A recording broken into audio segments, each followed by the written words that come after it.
checking on me, asking me if I'm okay. Appreciate it, but my answer is always the same.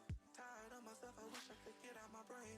All these thoughts and these feelings are driving me insane. Wish I could do this, wish I could do that. Wish I could just wake up and focus without dealing with all the stress of existence. Feelings of enjoyment and excitement feel distant. I know I'm not alone, I just want someone to listen to the things I have to say, to the shit I have to deal with every night and through the day. But it doesn't help that I always push everyone away. My emotions keep on telling me that I'll only be safe in the dark. Keep it all in my heart, keep it inside and let it tear me apart. Every night I cry cause I don't know where to start. Even now as I try to let it out in my art. I've never had this kind of problem with my mental health. It's even gone as far as making me consider death. I don't think I'll ever do it, but the thoughts are there. No matter how much I deny it, I know people care. Every day I try to fight it, try to hide it, try to keep it to myself so I don't pull others inside it. It's not like I run from help, but that solution's really not it. Cause I still feel like I'm always the problem with or without it. I'm caught in a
Alrighty. Hello, everybody. Let me get rid of this damn music. What is going on? Let me see here. 1 second. Are we live? Can you hear me? Can you hear me now? Hello, everybody. Hope you had a Merry Christmas. So yeah, I wanted to do this last minute live stream. I apologize. I didn't mean to start this late, but talk about The Witcher, and we can talk about Wheel of Time too. I guess I should have put that in the title. So let's see. Hello, Nobi. How you doing? Miguel. Sup, y'all? How you doing? Diane Harris. Merry Christmas to you too. Hope everybody had a good Christmas. I will have mine Wednesday, I suppose. Mine got canceled. I did go to my cousin yesterday, but it was the regular thing on the Christmas Eve got canceled. Let's see. Soft Nummins. Hello. Wasn't fun as the first season. Seemed like less adventurous, one bigger. But yeah, this wasn't actually The Witcher. We'll get into it a little bit. I mean, I'm not a Witcher expert, but I do know the books, and this was not the books, pretty much.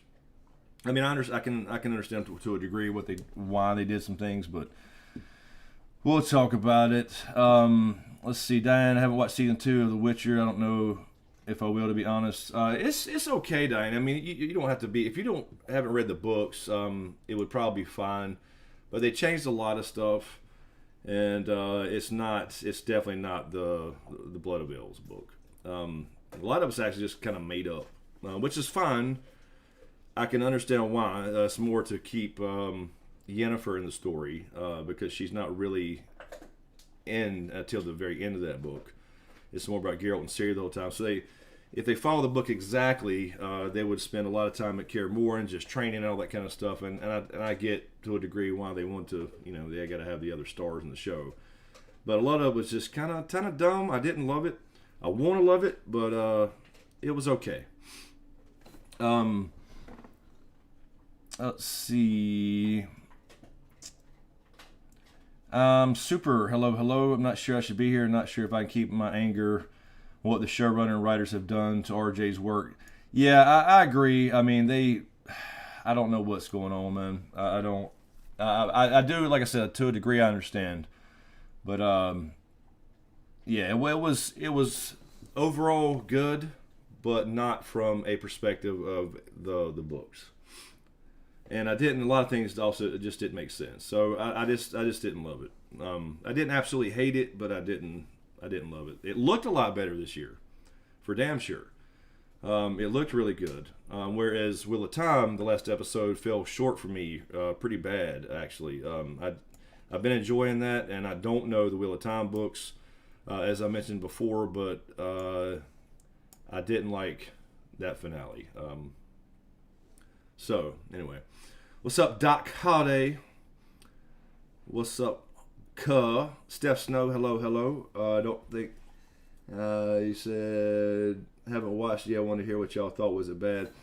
I mean, I would watch it. I wouldn't say somebody not to watch it, but I would say if you're a book reader, not to expect, Blood of Elves is what I'm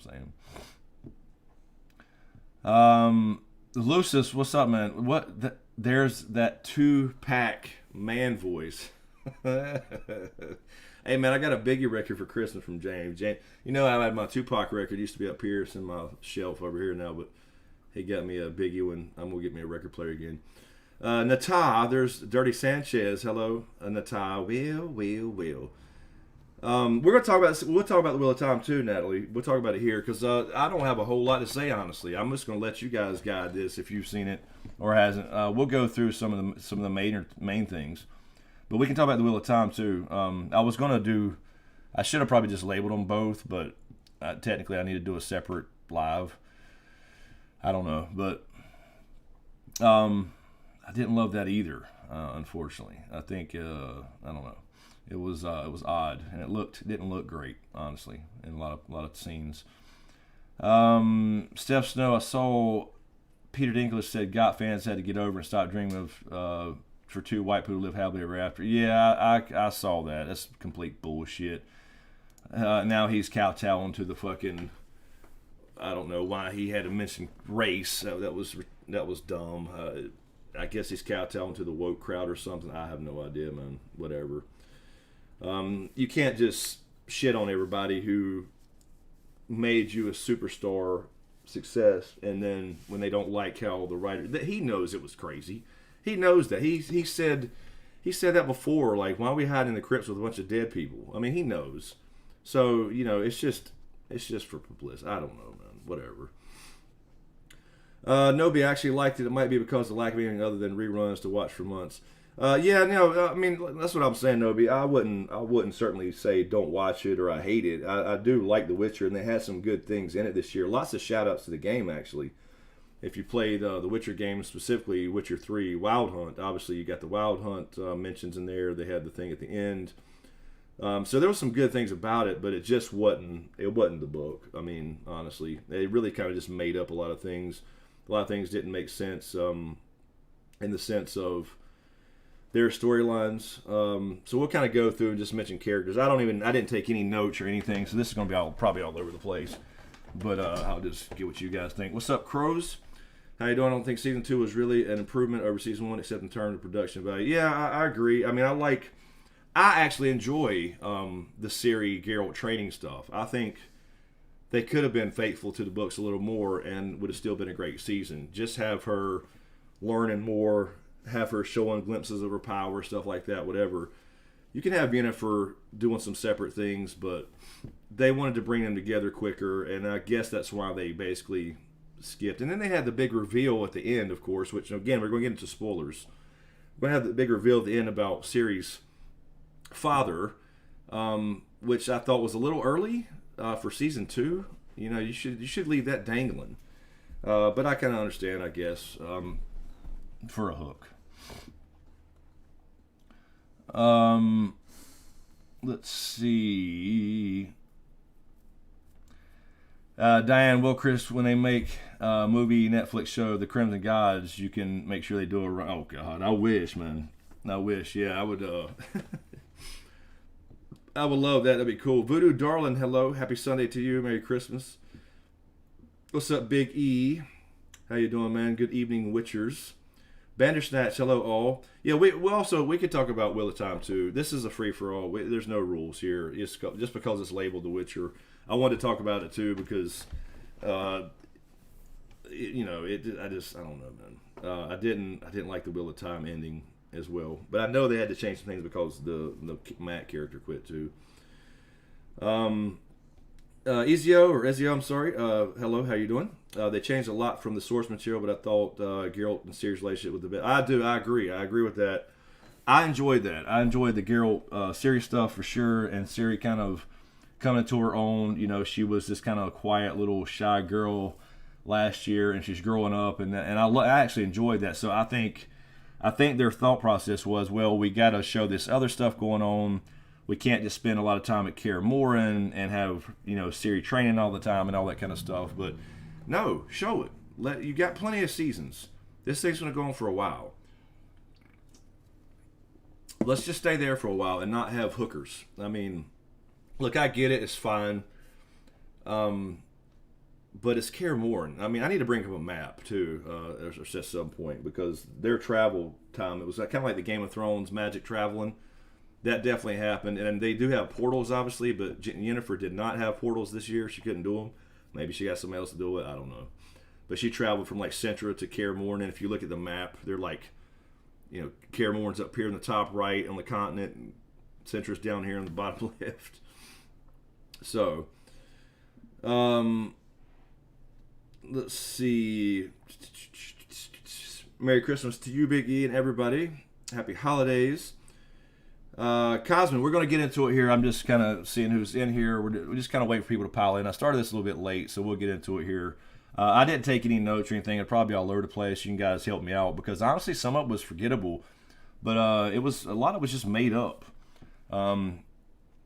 It definitely wasn't book material. So, Doc Holliday, Yen, and Fringilla being prisoners was hard to believe. How can you imprison someone who can afford? I did have an issue with that too, Doc. Yeah, and these bands of like rogue elves, they're kind of a thing, but not quite like that. I've always wondered how you like. It's almost like Star Wars. I've always said, how do you capture a Jedi? I don't understand it. You don't need your hands to wave. You don't need a lightsaber. You know, you have magic. And how do you capture them? I agree. I mean, I've always said stuff like that, but I guess I don't know how. Unless you're another magic user, is what I'm saying. Of course, Francesca is. Now, Francesca could, but they didn't actually show her doing it, so they just kind of leave you wondering.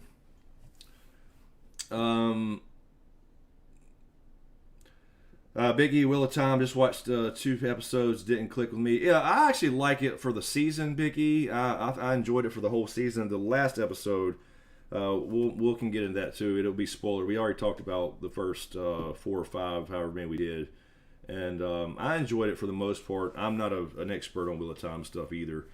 I'm not a Witcher expert, but I have read the books, and I know this was not The Witcher as far as the books goes. So yeah, we're going to start with The Witcher stuff. So, best monster was by far the Brooks. The episode 1 was outstanding. It was really good. It was probably the best of the season. I talked about that in many videos. It comes from a short story, A Grain of Truth, and that was Nevlin, or I guess they're saying the villain. I'm not sure how to actually pronounce that. But that was Tormund Giantsbane, as you saw. And that was basically a retelling of Beauty and the Beast. So that was good. The difference there was that in the books, which is not a big deal here because I can understand why they do it. This happens many, many years earlier in the books before Ciri's born. And they're not like old friends. So Ciri's not with Geralt in the books as far as the whole Grain of Truth story. So that's a short story. I'm glad they did it, but the Bruxa was by far the best monster. The other ones I didn't actually like. I thought the tree was okay. The other thing, which was more not even a monster from the books, I believe that was a game monster. I believe there was a game monster. I have to look that up. I can't remember the name of it. So they pulled some stuff from the game for sure. But the Bruxa for sure. So episode 1 was good. I did enjoy episode 1. I enjoyed, episode 2 was, I didn't like the aspect of Kaer Morhen. You wouldn't have a bunch of hookers in Kaer Morhen. It was like, what? I mean, Vesemir, I'm telling you, honestly, I didn't like how Vesemir was portrayed. I didn't. That doesn't seem to be Vesemir to me. He would not ever want to see anybody on Sad Albert again. And Sad Albert, for anybody that doesn't know, is what they used to strap these little boys to turn them into witchers, and most did not survive, and he didn't want to see that shit again. And for him to actually we found some of Ciri's blood, and this flower now grows where elder blood is spilled. That's how they know she has elder blood. Let's make some new potions. And, hey, we can make witchers again. Cool, let's do it. You want to be the first? Cool. He wouldn't do that, man. So I didn't like that aspect of it at all. I mean, why would they, as far as Kaer Morhen, how are you going to you're going to introduce us to other witchers like Lambert and Eskel and all that good stuff, right? And then you're just going to kill Eskel that fast. You could have used a red shirt. They had many other witchers in there that you didn't know who they were. It could have been anybody to get the same effect. I guess the idea was because Geralt and Eskel have, he does have a relationship with him, and I guess but he could have had a relationship with John. You could have had John be there and have them hug it out after not seeing each other for a while, kill him off the same way. Number one, you're killing Eskel. He's still alive in the books and has a bigger role. Not a huge role or anything, but it's just weird. I guess they wanted some kind of emotional impact, but it didn't work. And it's very hard for witchers to become infected with anything. So this, hold on, let me pull one thing really quick. This Lechin, or Lechy as they called it, why is it infecting him again? He just cut its hand off, and it didn't actually kill it. The only thing that kills it is fire through the heart. So it's like, what are you killing Eskel for? Use a red shirt for that. You had plenty of red shirts, as we saw in the end, when Ciri gets possessed by this, woods witch that's not even a thing in the fucking cabin, which I thought was actually stupid. You know, you had all these red shirts. She killed people that you didn't know. So why use Eskel? I don't. Hey, here's everybody. Same episode, and I knew when they had his wound and he wouldn't let people see it that something was gonna happen. I was like, are they gonna seriously fucking kill Eskel? I thought they would at least, you know, break the curse or whatever, the infection, and get him back. But no, they killed him. Harry the Hater, what's up, Harry? Yo, Smoke Witcher was I'm more excited for the Wheel of Time actually reading the book now. Yeah, it was. That's what I've been saying. It was I didn't absolutely hate it, but I didn't love it in comparison to what. It's just not the source material, is all I'm saying. And they just, you know, a lot of these shows, man, they just can't get it, man. I mean, Game of Thrones, by far, the first 4 seasons, and you could argue some of 5, was by far the best, you know, transition from book to TV ever. And you saw all the backlash from all these shows, you know, like Game of Thrones, and everybody's trying to be the next Game of Thrones, and they refuse to follow the source material, and these are finished books. And look, I get it. They wanted, you know, it's all about the first book is all about Ciri and Geralt together, and you know, getting to know each other and all that kind of thing, becoming this kind of father-daughter relationship. And they wanted to bring Yennefer's storyline into it, but it was a made-up storyline with Fringilla in the north and in Nilfgaard and all that stuff. But it was just made up, just kind of bring them all together at the end, which was fine. But you didn't have to do it. I think you could have. You know, done it a different way and just follow the material, and it would have been fine. I mean, you have plenty of seasons. So, anyway, I guess we can go through and, you know, just kind of the characters, because I didn't have any notes. You know, the whole thing, Francesca, you know, she's the queen of the elves, essentially, and that's because they do, you know, strike a deal with Nilfgaard. They protect him in the books and things, and Amir does grant her the title of Queen of the Elves. And you saw homeboy as well, Filavandrel, who from season 1 from the Edge of the World storyline. So you saw him there. He is now kind of her second command, whatever. So you know, Francesca is not even, that wasn't her either. She's not like this villain baby killer. That was weird. When that was Amir the whole time, so that was weird. The dark lady in the woods and the cabin was made up. That I know just as much about this shit as anybody who has not read the books and just watched the show too, because it was made up. They wasn't tricked into going into Nilfgaard and all that stuff and joining them in the books, because that's the way they portrayed it in the show. They were tricked into this shit, you know. And Yennefer never lost her powers in the books. You know, she does go blind, I think, for temporarily. She doesn't lose her powers. It was almost like Moraine in The Wheel of Time. I did not like this last episode. It was weird. I didn't absolutely hate it. There was good aspects to it, but I didn't like it. She lost her power there too. So there you see this kind of theme throughout these damn shows, man. They're really similar in some of these aspects, but I just didn't like either one of those. Diane, in season 1 of The Witcher, what was the monster? It was actually the daughter of the king. She was a monster, and Geralt jumped into a coffin, and left her out in the sunlight, so she turned human. Oh, that was the I'm having a brain fart, Diane. That was the damn it. Hold on.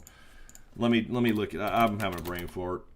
That was a big one from the short stories too, where he used R to trap it.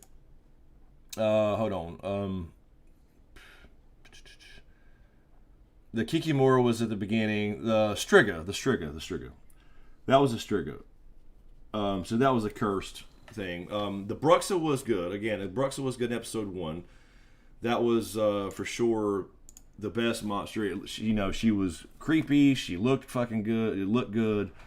It told the story relatively right. They didn't do the details like I mentioned before.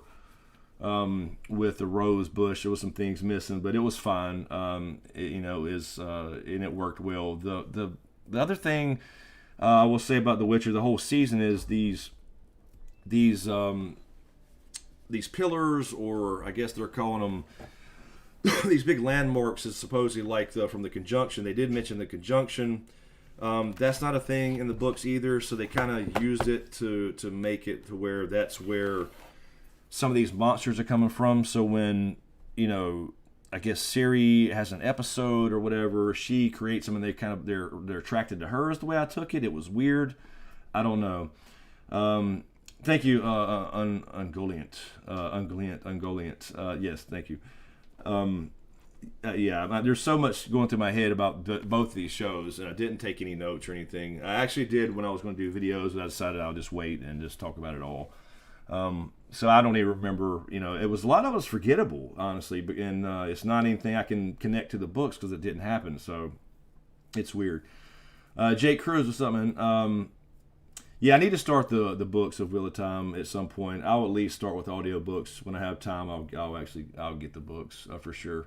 I'll get a set and start reading them. But rushing, it does seem to be a problem. They try to go too fast. And like I said, to a degree, I understand.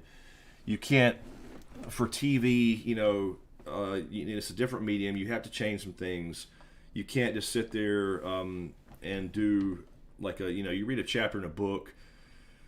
For example, the whole chapter could be about one conversation over a meal that's describing, what they're wearing and what's going on in their environment, where they're at, and the setting and all that kind of stuff. Whereas a TV show, it's literally a 2-second shot, and all that, and you have to get right to the conversation, so you had to fill that up with something else and move on. So I do get it. I'm not just complaining, but and I'm gonna do a lot of complaining. But yeah, it seems to be a problem. Game of Thrones, Harry says, Game of Thrones ruined fantasy TV for me because the first 4 seasons were perfection. I 100% agree they were. It's hard to get anything else because the quality isn't there. I agree, man, and especially with Wheel of Time on Amazon. Amazon has more money in the world than anybody in the world. And I think there's like a $15 million budget, which is the same as GOT, and it just doesn't look horrible, and some things look really good, and other things look like garbage. Like, we saw the Trollocs in episode 1 that I thought looked really good, and then we saw them in this whole group of 10,000 or whatever it was coming to the gate, and it looked horrible. It looked like it was something that wasn't even done being edited yet. It was weird. So I don't understand Amazon specifically, and Netflix too. I mean, they got money for all this stuff, and clearly The Witcher looks great. Like Doc just said a minute ago, The Witcher looks a lot better. Like, I hated the look. I liked the whole show last year because it was short stories, and each episode was a new short story, and it stuck to that. And I did enjoy the multiple timelines and how they came together. But things look bad. Like the Golden Dragon looked horrible. I didn't like the look of the monsters. I thought they looked kind of cheesy. And that's fine. Monsters are monsters. The Sylvan, for example, last year, which is the guy who looks like a kind of a goat. He was throwing he throws the little balls at Geralt and Jaskier or Dandelion. I thought he looked terrible. He was in the Edge of the World short story. But this year they had the look was great. I didn't have a major problem with anything as far as looks, but then the story's not there, or it's made up or lacking or whatever. But you didn't even get like you had a few monsters. Like I said, the Lechi or Lekin or however they're pronouncing it. And then the other thing, I'm not sure I don't remember what it was called. It's like the ant-looking thing that came after Ciri. That's from the game. That's not a book monster. So that's from The Witcher 3. I believe The Witcher 3. So that was pulled from a game. So I just didn't get some of it. Like, was that, she broke the monolith, and that's creating monsters, and they go investigate, and Geralt's like, I thought there should be bones and stuff, but it's like it's almost like one gets created there every time Ciri has an outbreak. It's like reaching into another dimension and pulling in a monster, because that's what this world is. I mean, you got to remember, The Witcher is a multiverse. That's what the conjunction of the spears was, and seems to be hinting at another one coming or something. So I don't know exactly what they're doing. But let's see. Hold on a second here. All right, let me try to get down here. Yes, Big E, Roach. That was a sad scene for sure. That was a good scene with Roach, and now of course he'll call Roach the next horse Roach. He calls all his horses Roach, so that'll be a thing for sure. But that was, and there was some good. Don't get me wrong, there was some good scenes too. There was some good stuff in it. I enjoyed the training stuff with Ciri. I enjoyed all that stuff. I enjoyed meeting the other Witchers. I didn't enjoy meeting Eskel and him dying off immediately. But, you know, things like that. It's not a big deal that there were, like, hookers in Kaer Morhen for episode 2. It's just that you got to realize there's no way to get to Kaer Morhen except for what's called the Witcher Trails. And it's up in the mountains. It's hard to get to. It's not just like a road you drive, you fucking ride down. But yet, they pulled up some whores from the local brothel. There's no local brothel to bring in for, a party for the boys or something as they all get back for the winter.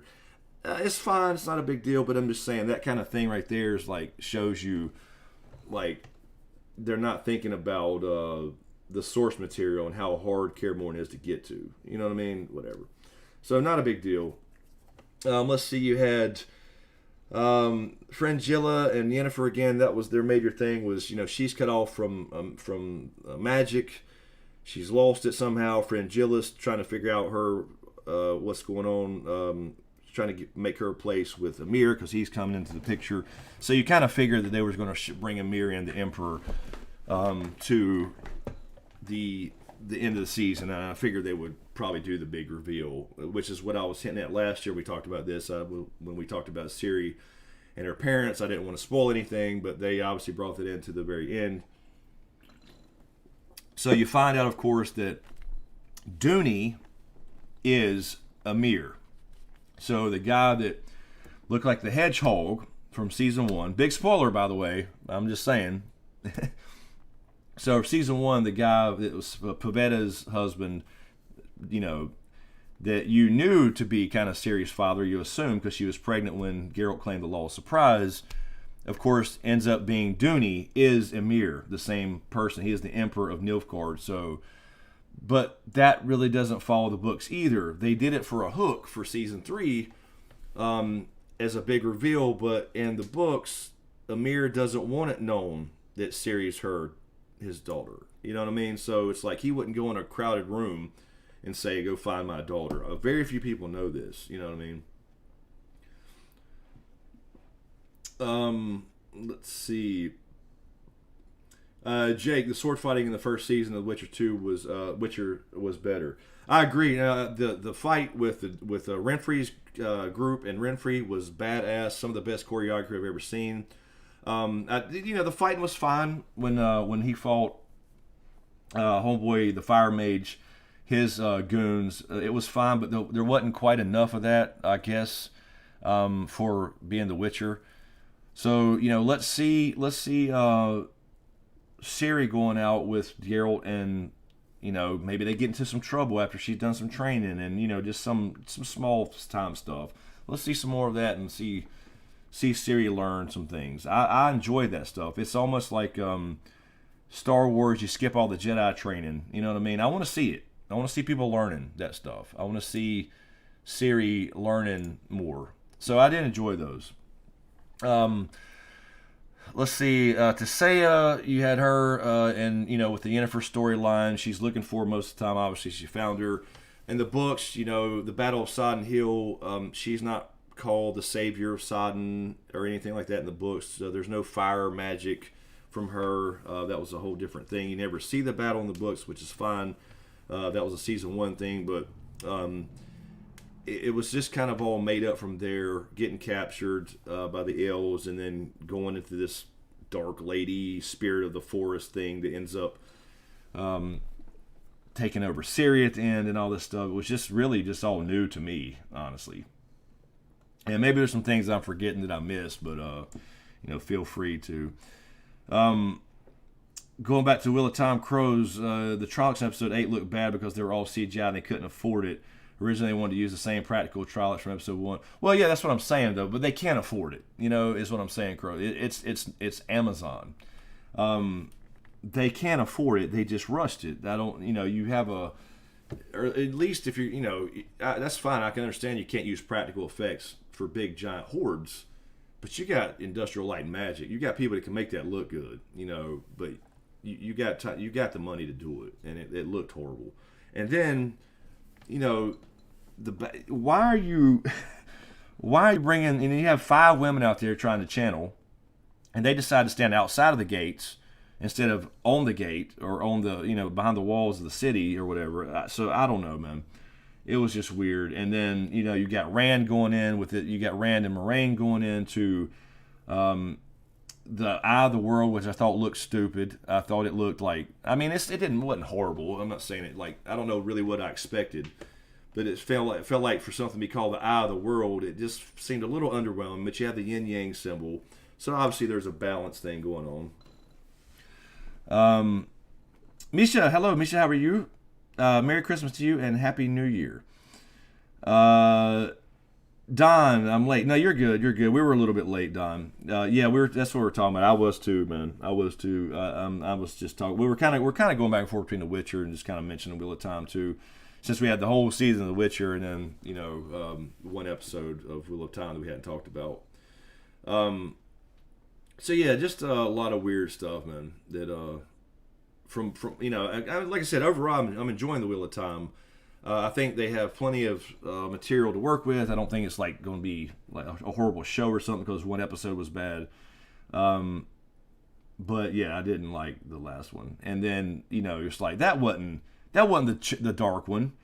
That was is it Ismail or whatever, one of the Forsaken? That was not the dark dude. That's no way. That was too easy. I was like, this is not the big evil overlord, Sauron. There's no way in hell. It was too easy. Is he dead? He smiled before he disappeared. Is he dead? Is he just back in the prison? And then Rand goes off and disappears? I don't know, man. And then Moraine getting cut off from the source. Is that going to be a permanent thing? I don't know. I'm not a Wheel of Time person. I don't know the books. So yeah, I didn't get it. Yeah, Angelia. Hawkeye. Yeah, I didn't. It was okay. It was just kind of a cheesy show for me. I expected kind of what I expected from a Hawkeye type show.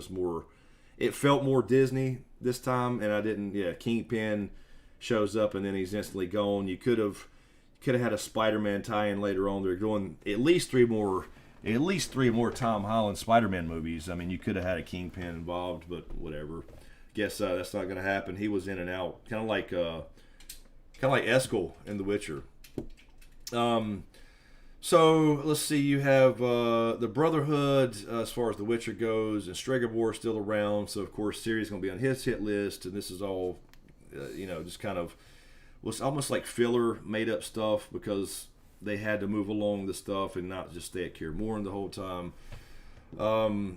Triss, that was weird. Triss was fine. They brought her in just like the books, but she's not powerful enough in the books to enter, her. Because in the books, Ciri has these, these little spells, and she decides to go into her head like that, but she's not powerful enough to do it, so that's why they get Yennefer in the first place, because she's a more powerful mage, and she says it would be dangerous for her, just as it would be to undergo the Trial of the Grasses, which tells you how dangerous it is. You're probably not going to live through it. And then for Vesemir to be like, yeah, we can create more Witchers. And Ciri's like, I want to be the first one. Test it on me. I'm like, no, he would never say no. He would never say yes to that. Vesemir was a letdown for me. I mean, I look forward to seeing him. Not entirely. I'm not saying the actor was terrible or something, but the character. Nothing to do with the actor. I just didn't like, to me, it wasn't Vesemir. I mean, like at the end, he came to his senses like, I've been an idiot, or I've been an asshole, or whatever he said. I've been a douchebag, whatever the hell he said. But, that would have been from the get-go. He would not have willingly strapped Ciri down. And I understand she tried to make the choice, but it wasn't really her choice. He would not have been pushing for it. And then I don't think that was Sad Albert at the table. It looked like a regular bed to me. They didn't mention it. Anyway, so again, it's decent, but it's not. It certainly wasn't following the books for sure.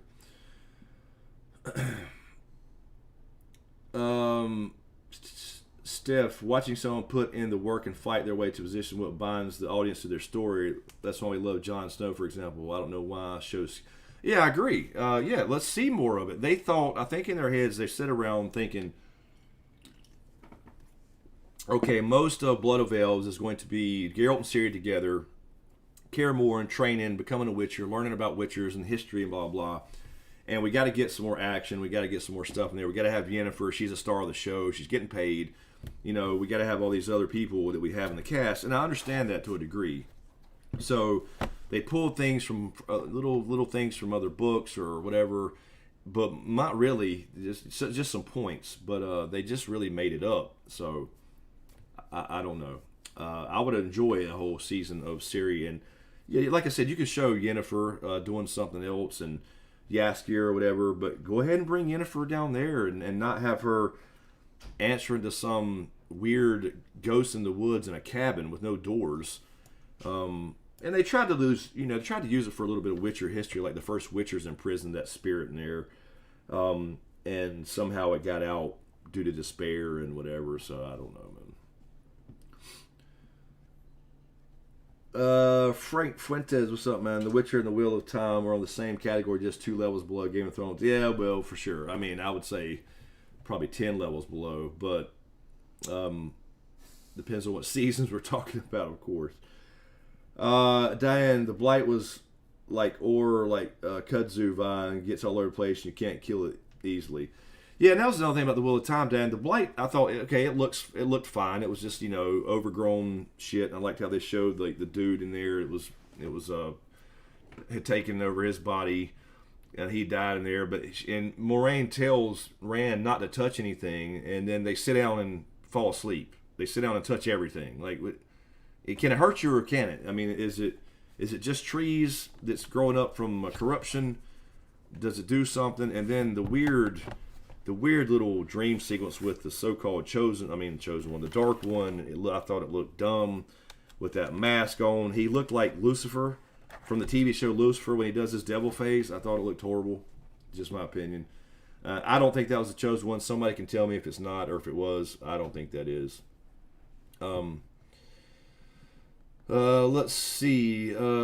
As far as The Witcher, I don't know. I think we've mentioned pretty much everything because everything's really just made up. So you guys know as much as I do on that, and you guys who've read the books know that it's kind of just there.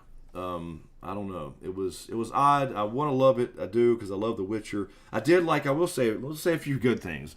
I liked how he used more signs this year. So in the fights, he did use more signs. Even on Roach, he used Axii on Roach, which he commonly does. Axii's like a common spell, and so he calmed Roach whenever he's getting anxious or she's getting anxious. In this case, Roach is a girl. So he did use Axii. We saw him use Igni. He used Igni 2 or 3 times. He I guess he did the sword fire with that Igni, and then Igni on the monster that she brought out of the portal. So Witcher signs, good thing. More Witcher signs. We need those. So there was some good things. Again, I enjoyed the training montage. I enjoyed the little bit of training we got with Ciri. I enjoyed. I think Freya Allen's great as Ciri. I think she's going to be good. I enjoyed her kind of. You can see definitely her growing up a little bit, opening up. She's. Letting her feelings be known. She's confused. All the things. I think that was all great. But then it's just the other stuff. It was just like, I really kind of didn't care.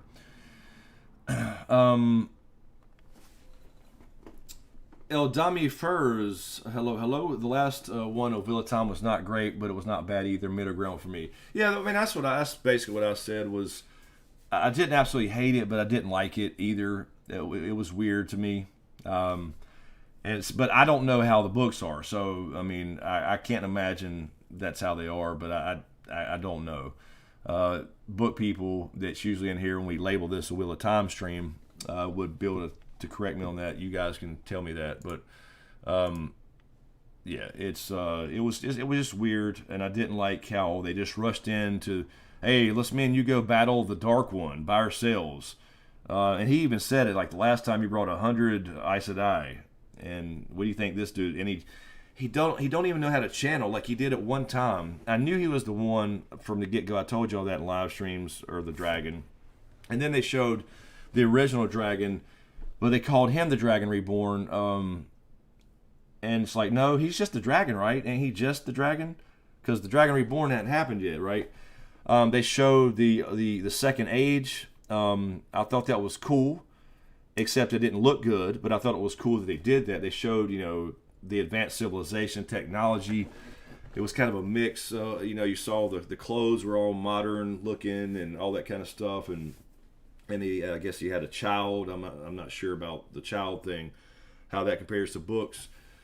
But then they showed the outside and how you saw the buildings, the real tall city, the city down there, more kind of futuristic looking, but I didn't really like how it looked. But you saw the flying vehicles and stuff like that, so it shows you how advanced civilization they were before the breaking, which happens later.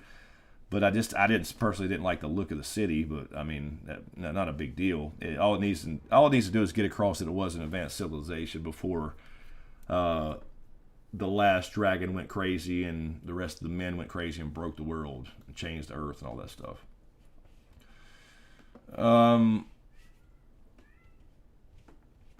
Let's see. Doc Holliday, Crimson God's characters are much better developed, just saying, especially a space unicorns introduced. We'll figure it out, Doc, man. We'll figure it out in book 2. I guess, by the way, if you're new here, I don't even know, let me see, hold on one second.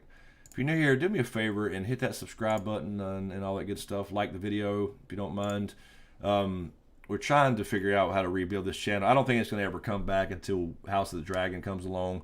And maybe we'll get a few people back, but I don't think that, we have all these shows, man, right now in December.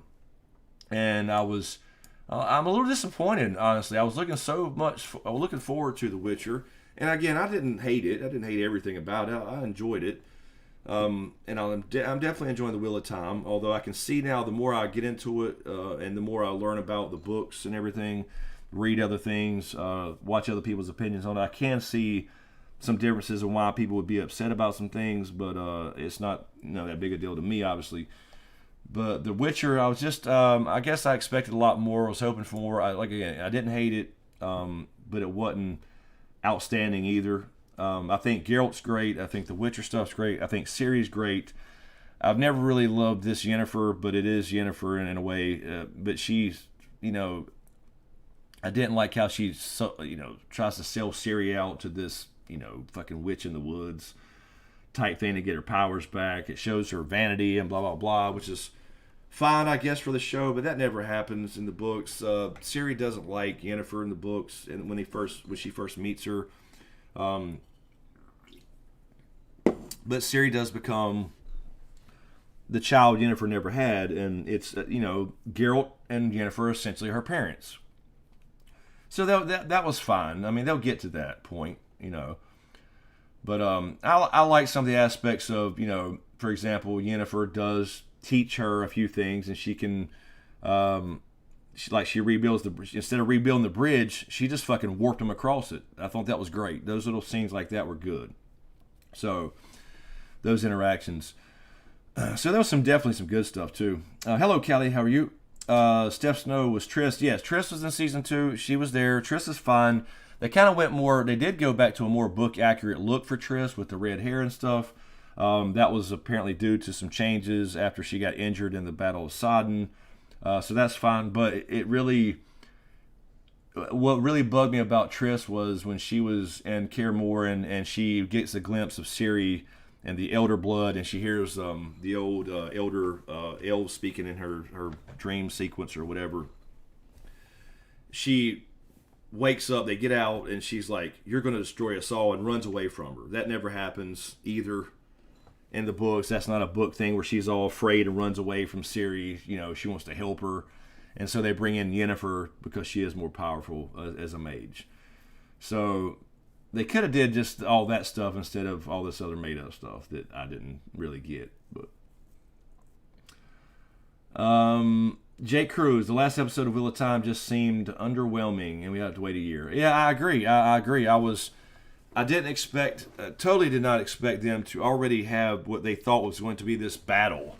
Like, you're going to rush in with just the dragon reborn after you figure out it's Rand, and you're going to go through the blight and get there. He starts to remember, having memories of his old life because it is a reincarnation thing, right?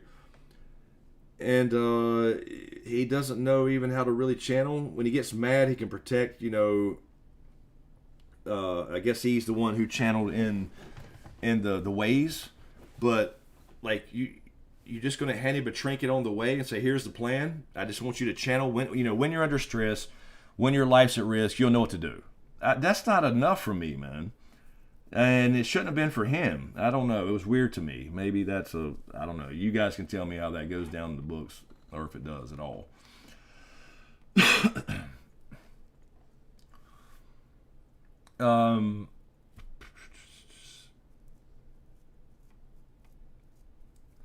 Let's see. Crows, the ending of book 1 was weird and confusing as fuck. In that sense, the show missed an opportunity to improve on it.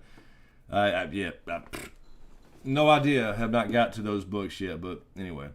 Eldami, again, script convenience. Yeah, I mean, it is. Like I said, I don't want to just shit all over it or something. I did enjoy a lot of The Witcher, and definitely enjoyed the season of The Wheel of Time.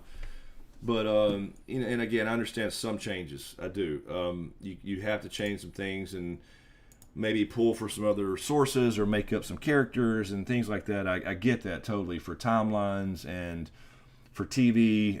I think their whole thought was, well, we can't just spend the whole time with 2 characters. So they kind of just made all this other stuff up for Yennefer to have a role, honestly, and stuff like that. So, but yeah, Jake, go back to what you're saying, Jake and Crow. I mean, I thought it was weird. I thought it was weird, the Wheel of Time ending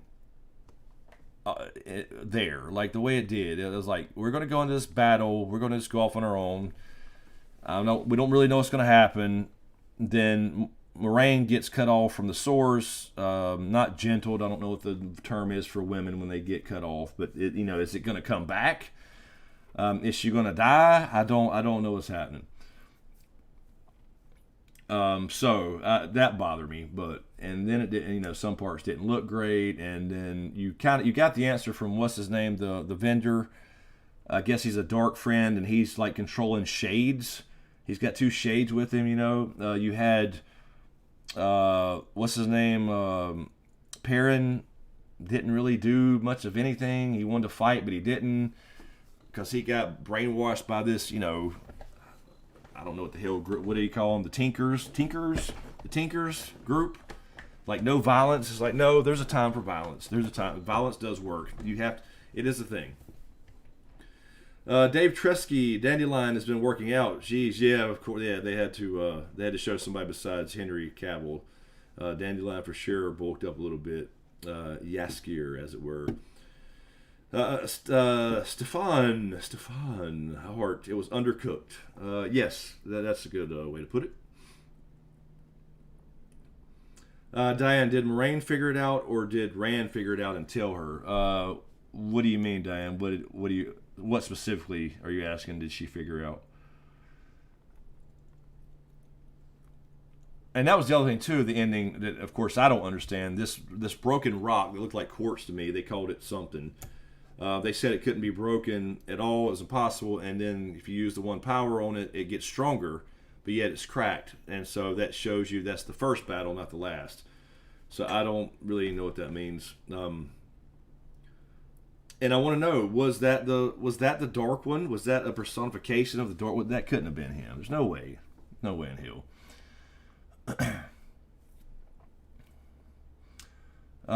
Steeled, yes, Stefan. There you go, Steeled. So yeah, I mean, can she get that back? I mean, I like her. I believe I know what happens later on down the road, many books down the road. But she might as well be dead because I don't know, man. I hope she can get that back. I like her as a character. I think she needs to be around for a while.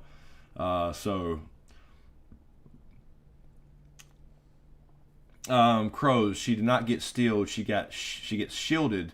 There's a big difference. Okay. So I don't know what that means, Crows, but does that mean it will come back to her? I mean, well, you're right. He did say because we're just assuming that about the steel, I guess. So we shouldn't be assuming things, but she says it's right there at the edge of her touch. She can't quite reach it, but it's right there. She knows it's there, and that's what's supposed to drive her crazy because it's so addictive. So I guess maybe she'll figure out a way to get it back. I don't know.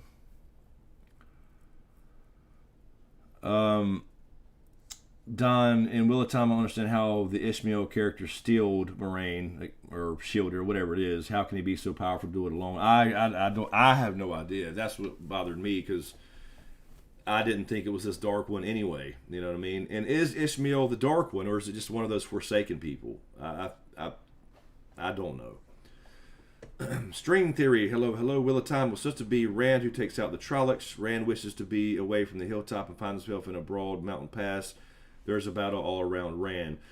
Yeah, that's what I read right there, string theory, that it was supposed to be Rand, but they gave it to the dude's sister. And then she got all burnt out and whatever. So they did, and I'm seeing... Excuse me. I'm sorry. Whew. Oh, that snuck up on me. I'm seeing a lot of people complaining about... I watched a couple videos on episode 8 from people who are book nerds, and they hate it, apparently. I can see where people are, I think they think it's more of a, woke stuff or whatever, I guess. I can kind of see where they see that, some of that stuff. I don't know. Like I said,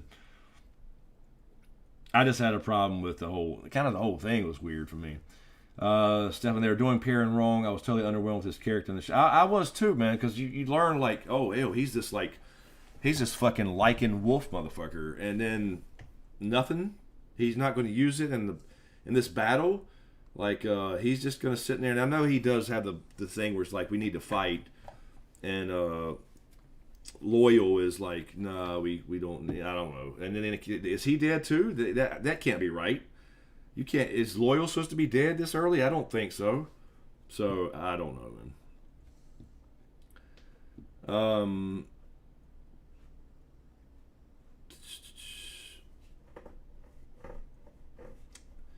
So, okay, so Crows, you're saying, so the Ishmael character, is that a Forsaken? Is that what, one of those?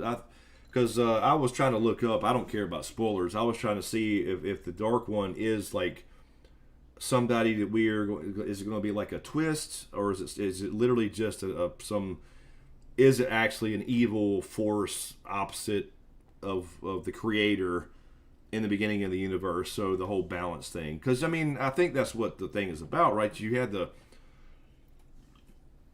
yin-yang symbol on the eye of the world right there, right?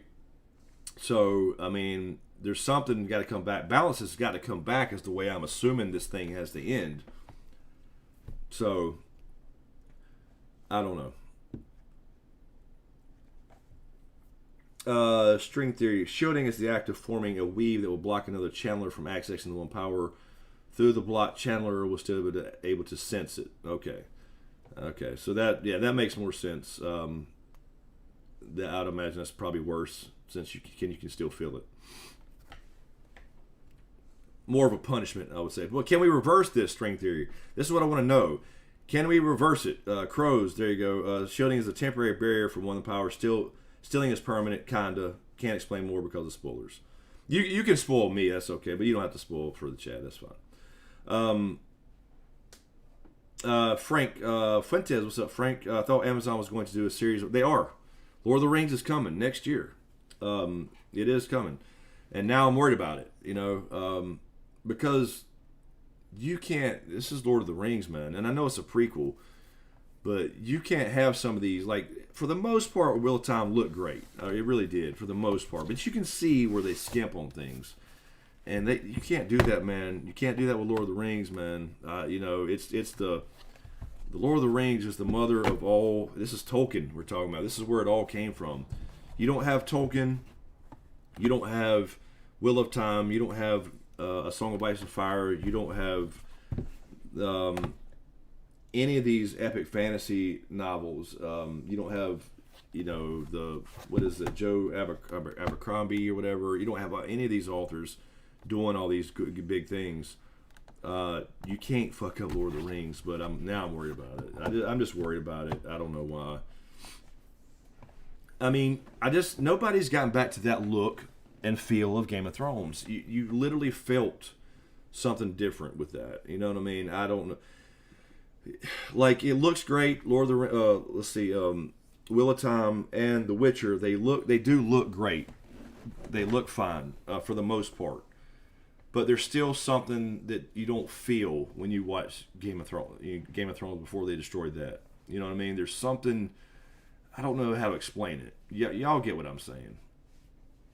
There's some feeling there, like you feel like you're. I don't know how to really put it. In other words, compared to Game of Thrones and the way they shot it. The cinematography and all that stuff. These other shows feel like soap opera sets to me. Does that make sense? I don't know.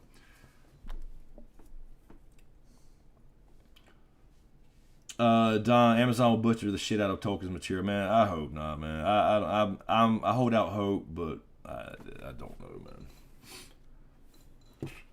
man. Lord of the Rings has 10 times the budget of Wheel of Time, says Stefan.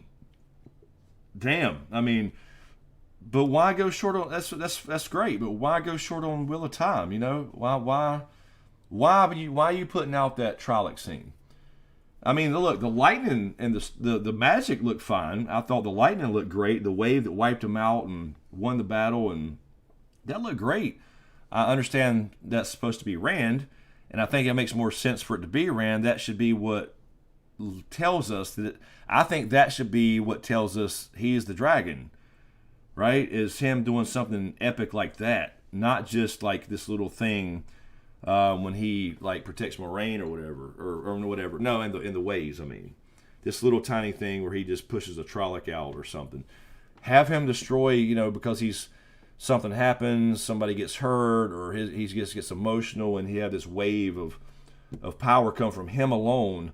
Not the 5 girls, right? That makes more sense to me to reveal him that way. I don't know why they don't go that way, but they chose this way. Whatever.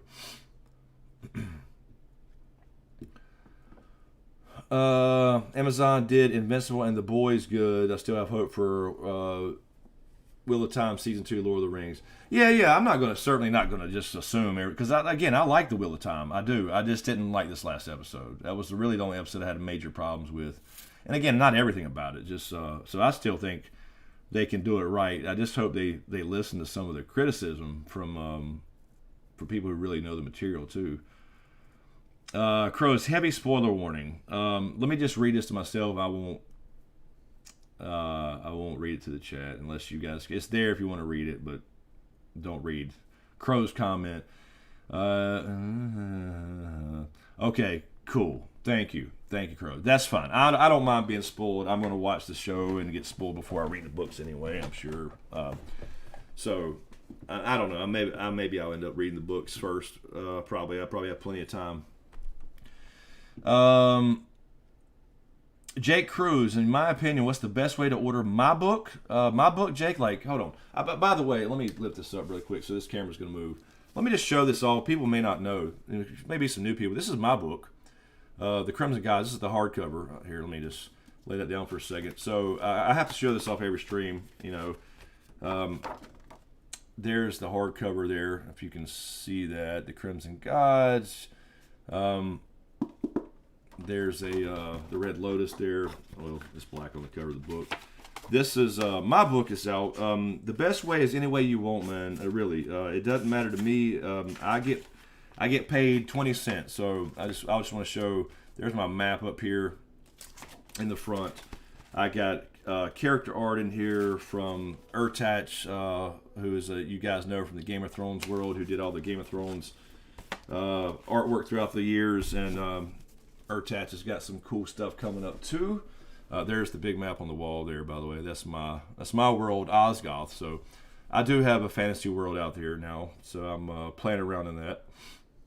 So you order the book however you want. It doesn't matter to me. Don't worry about, what I appreciate more. I mean, Amazon obviously is the best way for me because it's going to get the most traction there if you leave a review. There are reviews coming in. Again, I see a few more.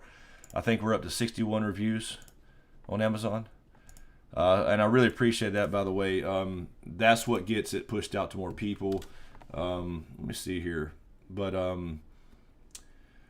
we've been in a bestseller in a category, in certain categories, so I can say that now. That was really cool. But the rush kind of stopped before Christmas, which I was kind of shocked, surprised at. Yeah, we're up to 61 ratings and reviews now. But there's no real better way. If you like local, it's in some stores. I know it's in some Barnes & Nobles. I can't tell you where. It's just in random Barnes & Nobles places. But what triggers that to go to a store, your local store, for example, is if you search for it. So if you search, for example, barnesandnoble.com and you use your location where it finds your local stores, that will trigger them to potentially order it and send them to your local store. So it doesn't matter to me, honestly. I will say don't worry about the money aspect. I'm not going to make money off a book, trust me. I'm not going to make near what I spent back on it. But I would just tell you, for example, people, I guess, assume that if you have a book out and you sell a couple thousand copies, you make a lot of money. No, you don't. On average, I make about through all I guess copies, so hardcover, paperback, all formats, ebook, etc. I make about $1.20 per book. If you break that down, I make about $2 and something for an ebook. I make about 70 cents to $1.20 for a paperback, and I make about 20 cents for a hardcover. So there you go. Order it however you want, whatever's convenient for you. It doesn't matter. It really doesn't matter to me. I guess, obviously if you can support local bookstores, it'd be great, but they're not going to have it more than likely. So maybe you can have them order it. I don't know if you want to support your local stores. But second would be obviously Amazon. It's just, I know, I understand people have problems with Amazon, and I get it, but it's the biggest way to get a new author out there is Amazon. So if you can get it there and leave reviews, you can leave reviews there, by the way, even if you don't order it from there. They'll verify. It doesn't matter if it's I think you just have to have spent $50 in the last year on Amazon. So Master Sith, thank you for the super chat, man. I appreciate it. Love this season, even if it dragged a bit. I like I said, overall I enjoyed it, man. Thank you for the super chat, man. I really appreciate it. Let's see. Christine has subscribed. Oh, that was 12 hours ago. I thought that said 2 hours ago. I'm sorry. Thank you for the subscription, Christine. I never see any more subscriptions during these live streams. I never see. Let me test this. Okay, it works. I just always want to test it. I never see anybody subscribing.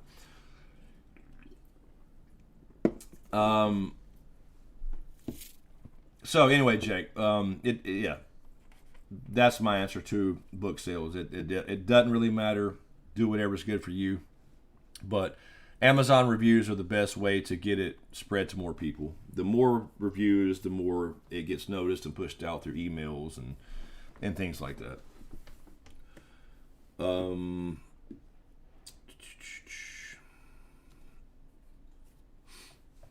Frank, Game of Thrones had weird twists that shocked you, characters that were unique. Neither The Witcher or The Wheel of Time had them. Yeah, I mean, there's some good little twists and stuff in The Witcher, and I don't know about The Wheel of Time, obviously. I'm not a Wheel of Time nerd yet, as far as a book nerd, but I just thought it was a little early to do the, again, we're talking spoilers here, to do the reveal of Siri's dad. I thought that was a little early. That can be a little later. It feels a little rushed to me. But yeah, you were so much more invested in those characters. But you had the time, man. They like really took the time, and they're kind of rushing these other things. Whereas, I did enjoy. I think Geralt is done really well. I think Ciri is done really well. Yennefer too. This Yennefer bugs me a little bit sometimes, but you get to know them, and so I like how they did Ciri, for sure. She's going to be what the whole damn thing's about, but I think that's pretty clear. But so I think she's fine, but some other things are kind of like, and they're just made up. Stefan, this last episode really suffered from COVID. The Blight was the location they ended up having to build a set. They had this tiny force defending against the Trollocs. Not enough extras. Yeah, that was odd. It was a little weird. The whole thing, like, let's get in this big wall, which was cool. That's fine. All right, you got this wall. They shot arrows down from the wall, but then they really didn't. They had Trollocs start climbing the wall and stuff. Where's all the magic users on top of the wall? Where's all the boiling oil and whatever you need? I mean, I know it's not medieval necessarily, but come on, man. You got some more defenses. Use the wall. Use the defenses you got. Don't stand out in open field behind. I don't know, man. It was kind of weird, and then they didn't show a lot of it because they didn't want to spend the money, I guess, on the VFX. Christian Cruz, what's up, Christian? How you doing, man? Will needs sex. Witcher needs more short adventures like season 1. I agree. It's almost like if you remember, if anybody watched Man of Steel, right? Superman, right?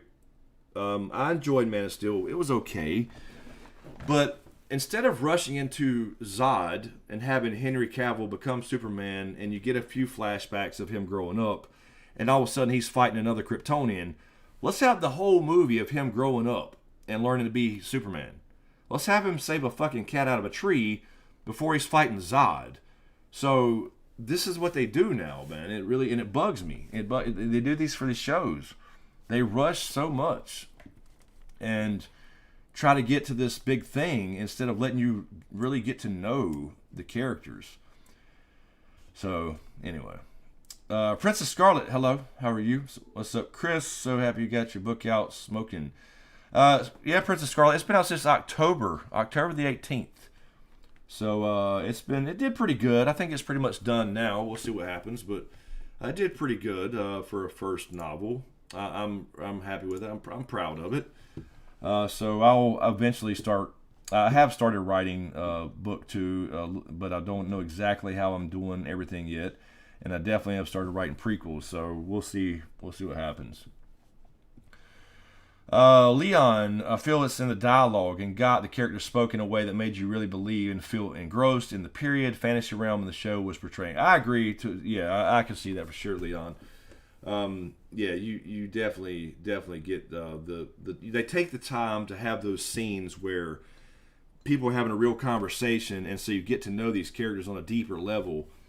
Whereas, these shows seem to rush it and keep you distant, and it throws you out, I guess, in a way. So, because they feel like they got to have like action or another monster or this, made up whatever they're making up this year for Witcher anyway, and you don't really get to know them. Like, have some action, fine, we all like that, but take the time to have them sitting around talking. And they do have some of those moments, but that's the way a good, I think, balance should be in a story. You don't have to Witcher, like, for example, we don't have to have Geralt killing monsters every episode. And they didn't really do that, so you got to have times where they're sitting around the fire. And they did some of that too, and some of that was great. But, there is something about the dial. It don't feel as deep, I guess, so I think you're right. Let's see. Jake Cruz just ordered the hardback. They seem to hold up better. Cool, man. Very cool. Yeah, it's hey, I'm gonna tell you, even if the storytelling is not top notch, the hardcover is gorgeous. The physical copy is gorgeous. Like, I don't like the ebook. Like, they can't do the same formatting for ebooks. Have to be really simple for some reason. I don't know why, but they can't. Like in this cover, in this book, man, the chapter formatting, the headings, the artwork, the map, and all that looks so good. And then the ebook is just like plain. It's just like a splotch of blood, and is the chapter heading. So I don't get that, but whatever. But a lot of people like ebooks, so you have to do an ebook, right?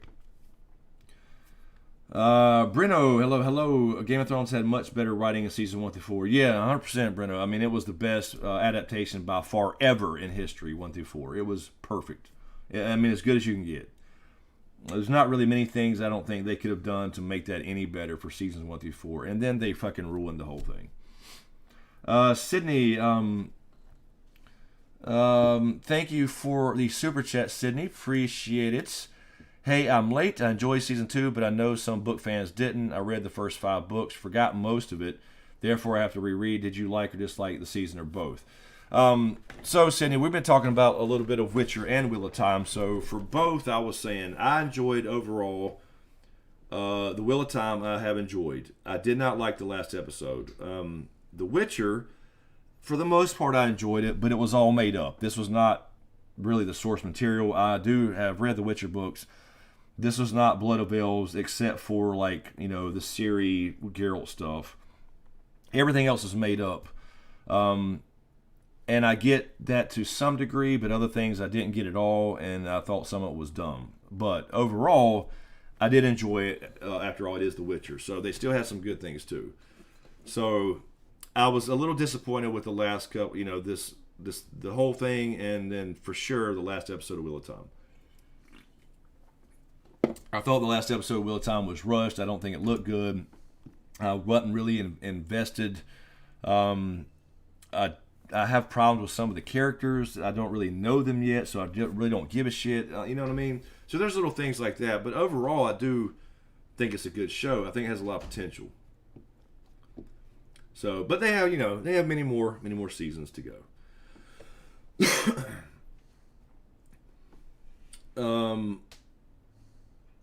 Crows, Geralt telling Ciri, "Are you okay?" Yeah, that is. See, I'm glad you said that, Crows. This is just one thing. Right in this book here. Look, I'm sorry, I keep grabbing this and moving my camera, but I just have it sitting on it because it makes it. When right in this motherfucker here, I spent more time. There's 90,000 words almost in this book, right? 90,000. I couldn't just go in there and write stuff like, "Are you okay?" I had to research more than I wrote, because I want to make sure that the time period was accurate. I didn't even think about that as far as The Witcher goes, and I don't have a problem with, for TV, they modernize a little bit of the language. But yeah, the word "okay" was first used in the 19th century America. It doesn't fit the medieval period. It's true. And those are the type of things that set apart Game of Thrones. They didn't have "Are you okay?" You know what I mean? I totally think that's a big deal, and get it. Some people might not think about it, but I couldn't use that in that book. I would have been laughed at if somebody would have read my medieval fantasy book, and somebody said, "Hey, you good? You okay?" That's not going to work. You got to research and have it accurate, some accuracy to there. And again, it's fantasy, so you can do what you want. But The Witcher specifically, for sure, you're right. Now, for example, The Wheel of Time. We know that it's in the future of Earth. Somebody could say, "Are you okay?" Because it was a thing in America thousands of years ago. So people don't think about the little details like that make that's the difference. Those little things. Yeah, Brenda, I think they just made up a lot of stuff. I know they made up a lot of stuff. That was certainly not book stuff. Most of the stuff with Yennefer was bullshit, made up. Frangilla, there's no witch in the woods in a cabin with no doors. I thought that was kind of stupid. Francesca was not the Francesca from the books. They portrayed her as an evil child murderer, when in fact it's almost the opposite from the book stuff. A lot of little things like that. So, they didn't have some woods witch thing tricking Francesca and as well as Yennefer, and also Frangilla, that was just completely made up. I mean, all that stuff was just really to have them in the story because, again, book 1, Blood of Elves, is all about Ciri and Geralt and training and all that stuff, so they felt like they couldn't show a lot of that, which that was my favorite part. My favorite part was Geralt and Ciri getting to know each other and her hanging around Kaer Morhen with the boys and all that stuff and becoming who she wants to be. That was my favorite parts.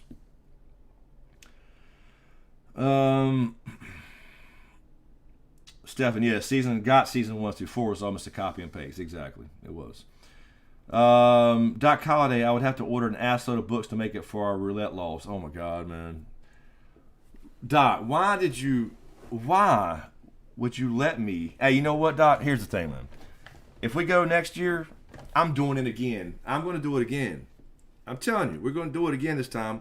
This time we're going to have Mazuma have 20 or whatever or 100 on the. We'll have 20. We'll put 20 on zeros. We'll cover it. We'll do that, man. We'll do it again, man. Fuck it. Why not, right? You only live once.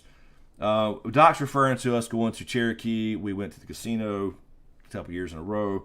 But this last time, Doc talked me into losing all my money, and so that's what happened. But I'm going to do it again. Doc's like, oh shit. He's typing right now. I'm telling you. Yeah, we'll do it. We'll do it again, Doc. It was fun, man. I didn't eat for a week when I got back, and you just took off and left and went back home, so you had food. But I would do it again. And it's always a story, right? Like now, it always makes for a good story. Let's see. Leon agreeing with Crow. Yeah, that's Crow. That's a great point. It is a great point. I've said that before about dialogue. That may be that is definitely a huge difference. So that's Leon's agreeing with that. Steph Snow. I love season 5. Battle of the Bastard was so epic. I was invested though. I hate this Yennefer. Yeah, no, I have a major problem with season 5. It does deviate a little bit, but it certainly wasn't horrible. But there's just, I think that's where most book nerds argue. That's where it starts to kind of go awry. Yeah, and I agree, Steph. I don't love this Yennefer. I really don't. And Yennefer is, she's all about her, and in some ways, but there's something off about her compared to book Yennefer for me. And so I agree. I don't hate her. I think she's cool in some ways, but other ways I'm like, I just don't care about her. You know what I mean? I don't know, some ways. So anyway, I'm not trying to be all negative. There's great. I do overall enjoy the show, but I just can't be. The older I get, the more cynical I get, and when things don't make sense, I just got to call bullshit. That's just all there is to it.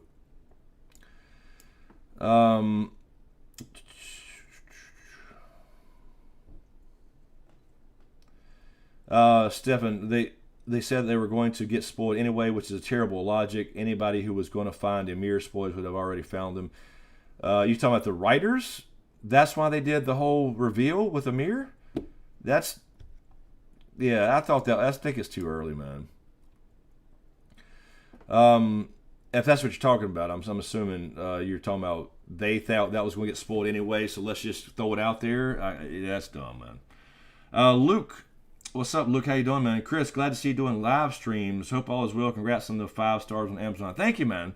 I really appreciate it. Yeah, no, I'm glad we're doing some live streams again. We've been doing a few more here and there, and we'll get more and more as we go towards House of the Dragon. We'll start doing them every Sunday. Reestablish our little time slot at like 10 o'clock after, Game of Thrones. I wouldn't be Game of Thrones season 9 so bad. But House of the Dragon. So hopefully we can get back to form. I'm not going to bet on it because I think this channel's probably going forever, but we'll see. I don't know. I don't think anything can fix it until House of the Dragon possibly, and if that don't do it, nothing ever will. I'm sorry. I'm so far behind here. I apologize. I'm just trying to find...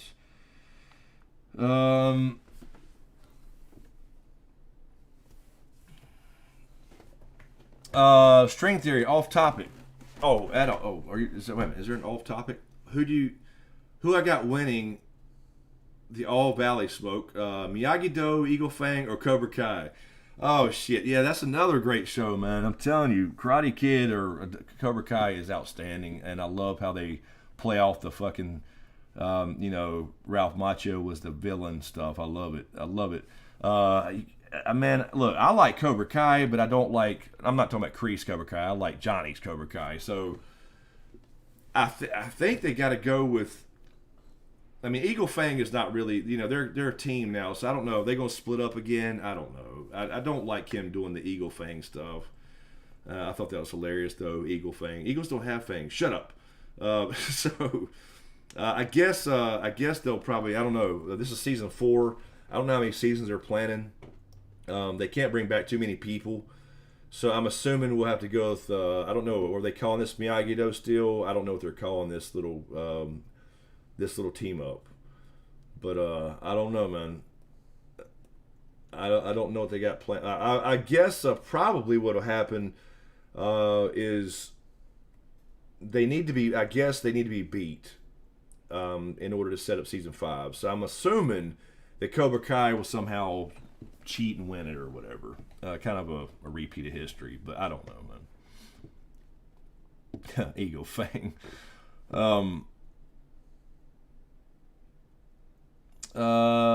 Sydney, Wheel of Time episode 8 was trash and lots of people agreed. The showrunner for The Witcher is taking too many liberties. She needs to stick to the source material. Yeah, we basically exactly what we've said, man, for the last hour and almost a half.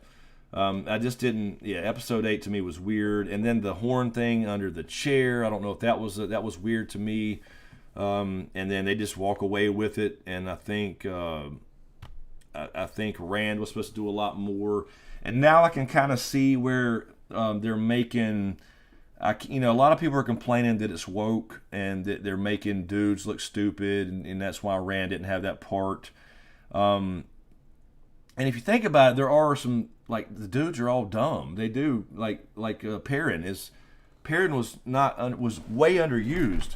Like, he's a badass. You could tell he's going to be, or supposed to be. Why is he just sitting there? And then Rand walking through the woods and not knowing what to do without a plan. And Moraine, I don't know, would Book Moraine do something like that? Is this the way the book ended? The first one? I don't know. I've never read them. So I can see where people are saying they're making kind of the men look stupid. Like they're, you know what I mean? And this show is supposed to be the books. From everything I've read about them and everything I've read, learning more about the world and the history, this is about balance, yin yang. If you're in Japanese, it's yin yo. It's about balance, and so I can see where people are saying now that they are taking some liberties with kind of making it girl power stuff, which that's fine, whatever. I think, but to me, as an outsider looking in for have not read the books, I think that with in this case you got the women who can still touch the one power. Men don't do it because of what the original dragon did. To me, that's got to change. That's the way I think in my head about where it goes. So I don't know. So I can kind of see what people are saying about some of the little scenes. You know what I mean? As you start to get in, learn about the books more. But I didn't like this last episode. I thought it was kind of... Not everything was bad about it. It was really, really underwhelming. Yeah.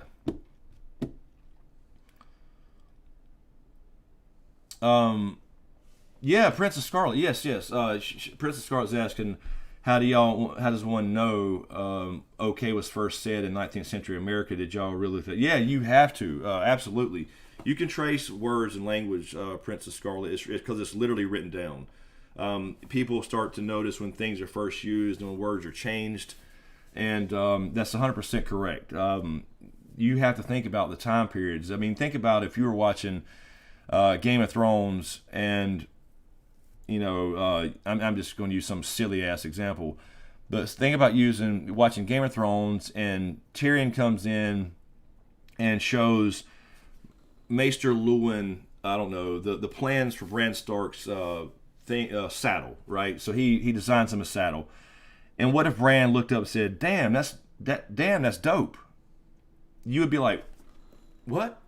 You know, that don't happen, you know, for hundreds of years before somebody takes the word dope and makes it a good thing and uses it like that. So you wouldn't, you know what I mean? So it really stands out like that when you, especially after you started writing.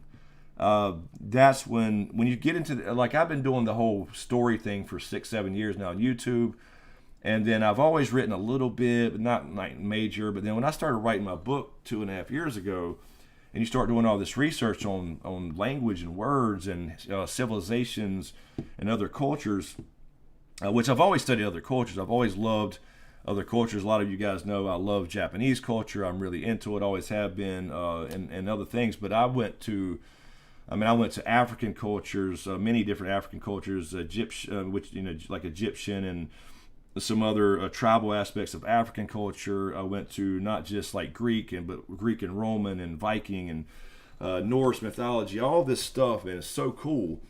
But you learn a lot about how people spoke, and like you wouldn't have recognized English 300 years ago. You wouldn't recognize it. It's completely changed. So it's really cool to look into that stuff. And so when you start writing, you really start seeing that stuff that I guess most people would probably just not think about. You know what I mean? I mean, obviously that was a stupid, silly example of using dope, but you know what I mean. I'm just using that as an example. So yeah, you wouldn't hear "Are you okay?" Now, again, will of time, it would be okay to use "okay" because there was an America in the past. So maybe that stuck around, you know. Anyway, sorry, I'm babbling.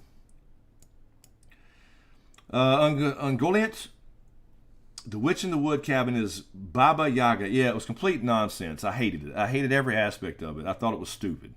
Like a cabin with no door in the woods. I was confused. Like, is it real? Is it like because they get pulled into the cabin and whispered to, and they all see their own little version of the woman.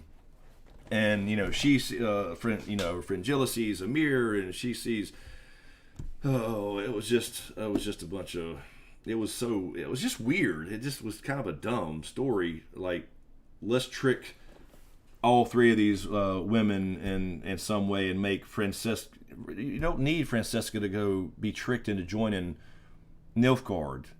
It doesn't make, you know, and then let's get her to, let's have somebody else going after Ciri, so we get Yennefer involved. That's how she meets Ciri. No. You don't need to do that. Just call her up. Hey, I need some help. I got this girl now. She's my daughter. She's got this power. You know, Triss tried to help, whatever, but Triss calls Yennefer saying, hey, you got to come help me with this. That would be fine. Crows, yeah, Yennefer saying fire fucker and shithead just completely shattered my immersion. Those things do. I mean, like a couple of those things are funny, because that's kind of her character. But I do get it. I do get it.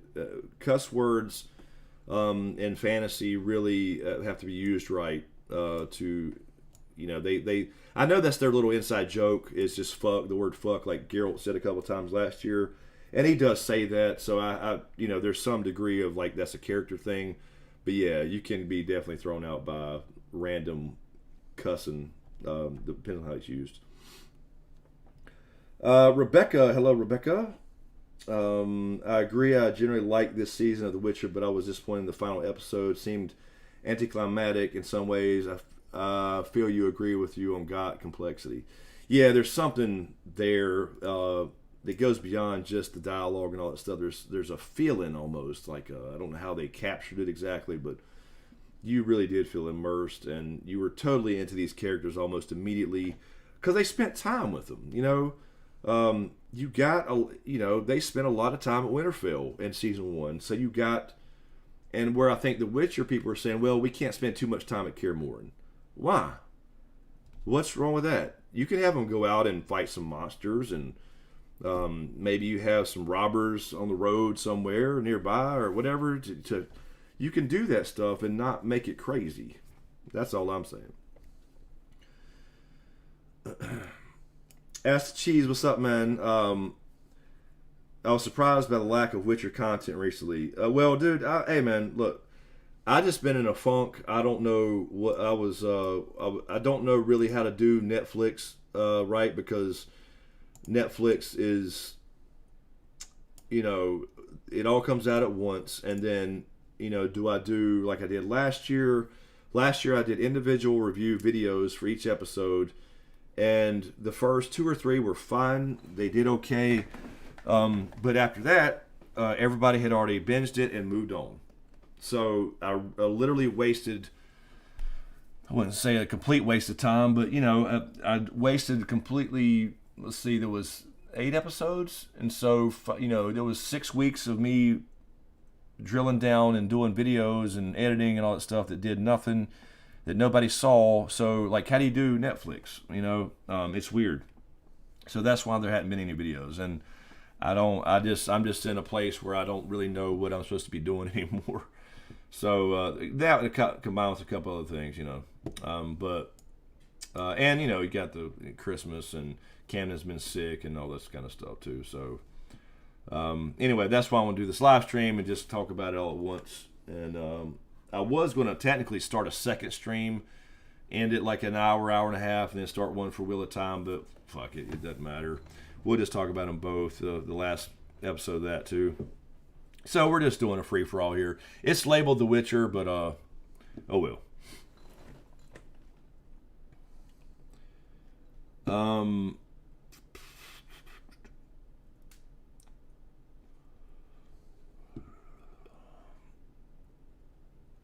What? I mean, look, yo, Siri, you good? Yeah, I mean, I'm just, you know what I'm saying, though. That, that I'm sure that makes sense.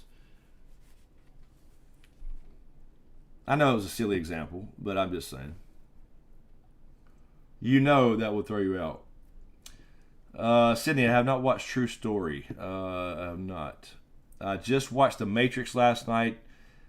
I don't think I'll even bother with a review or anything. I don't do many movie reviews anyway, but I will say that I didn't hate it, didn't love it, but it was good to reminisce a little bit, because Matrix by far is in my top 5 all-time movies. The first one, 1999 that came out, and when it came out, it changed the world of cinema. It changed movies forever. It was like Star Wars in that sense, where it changed how movies are made. And I was really, really excited about it, and finally watched it last night, because I've been waiting for somebody to watch it with, and my cousin Zach came over, and we finally watched it. And we won't get into the whole Matrix thing, but it was okay. But it was like they did some things bad too. But anyway, so I've been disappointed the last week or so on these shows, man. I was really looking forward to, not overall, just in some ways. Sydney, I don't know exactly. I don't know their time schedule. I'd imagine now that I'm hoping COVID comes to an end and we can move on, and there won't be any more delays of all that bullshit, and maybe we can get The Witcher regularly now. So hopefully they can, because I enjoy The Witcher. I love The Witcher story. It's great. I love the whole aspect of Witchers and the world and the lore. So I definitely look forward to more. I just want them to, it don't have to be like I said. I don't have a problem with straying from the source material where you need to, because I don't think that the source material in every story is perfect. It's not like the book guy, the author, he's the ultimate. He's the creator, so he or she says what goes, and to me, that is the source, but it don't mean it's all good either. I don't like everything about every Witcher book. I don't like everything about every Song of Ice and Fire book. But it is the books. That is their vision. So stick to it if you can. And I understand you can't, like, again, I'm not going to get into all that again, but I do get it. It's a different medium. You have to change some things. But this was like way over the top. It was like the whole season for everybody else except for Ciri and Geralt was made up, and I didn't like Vesemir much either. It was weird, man, and I really want to see Vesemir. Don, you mentioned wanting to rev up your channel again. Have you been in contact with those like In Deep Geek, Kyle from the old KFC, Dragon Demands, or Nerdrotic and such? I have talked to Robert occasionally from In Deep Geek. I actually tried to get Robert to do my audiobook. He ended up not doing it. And I got another guy that's really, really good. So the audiobook's also out there too. It's outstanding. He does such a great job. I don't talk to Kyle. I never have spoken to Kyle. He's one of the few people that I really, really hadn't collaborated with or whatever for YouTube stuff. Dragon Demands, I've spoken to him a couple times. I don't really know him that well. And Nerdrotic and Gary and all them, I don't know those guys. I know Ryan a little bit. I've never spoken to any of those people personally except for Ryan, but they're more of the political side of the world, and I mean, where I agree with what most of the things they say. I'm just not going to watch shows that I think are terrible just to hate on them. So I don't know. I don't talk to many people anymore. They kind of left me in the dust, and I'm just kind of ignored for the most part. I'm kind of a mild nuisance, I'd imagine, because I do reach out to some people. I do talk to Gray quite a bit, Gray area. I do talk to Robert from In Deep Geek, but they're so beyond me now. They don't really have time. So, really, because I would love to get back and do some collabs with some of these people, and it just hadn't happened. Nobody really responds, and I don't think there's really any interest there. So that's just the way it is. But anyway, we'll see. I mean, I'm certainly open to it. I'm certainly open to it for sure. Because that's how you grow a YouTube channel. You collab with people, and I helped a lot of people back in the day by collabing, and they all blew up, and I kind of just vanished and disappeared. I'm not sure what happened, but whatever. Doc, Chris has high standards. That's why he's still single. Jesus, I know, man. I do have high standards for everything. Oh shit. Yes, Spider-Man: No Way Home is outstanding. We won't go into spoilers and talk about it for sure, but yeah, it's definitely a top. I would say a top 3 to 5 Marvel movie. Definitely the best Spider-Man movie, no doubt about it. It's outstanding. Nobi, I have a problem waiting 2 years to follow up series continuation. I agree. I don't like it either. I mean, can we just get back to at least the yearly thing? And I think we probably will now, but I'm not 100% sure. Yeah, no, I do talk to Teflon, Steph Snow. I do talk to Tony's one of my boys that we can chat randomly about whatever. He is a good dude.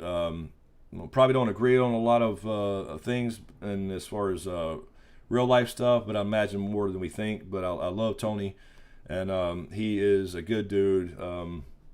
And he's one of the few people that shouted out my book on his channel, and he didn't have to do that. I went on his channel just actually a few weeks ago. I went on his live stream with him and Feel the Issues guy, and jumped in there. We were talking about Game of Thrones season 8 and how to fix it.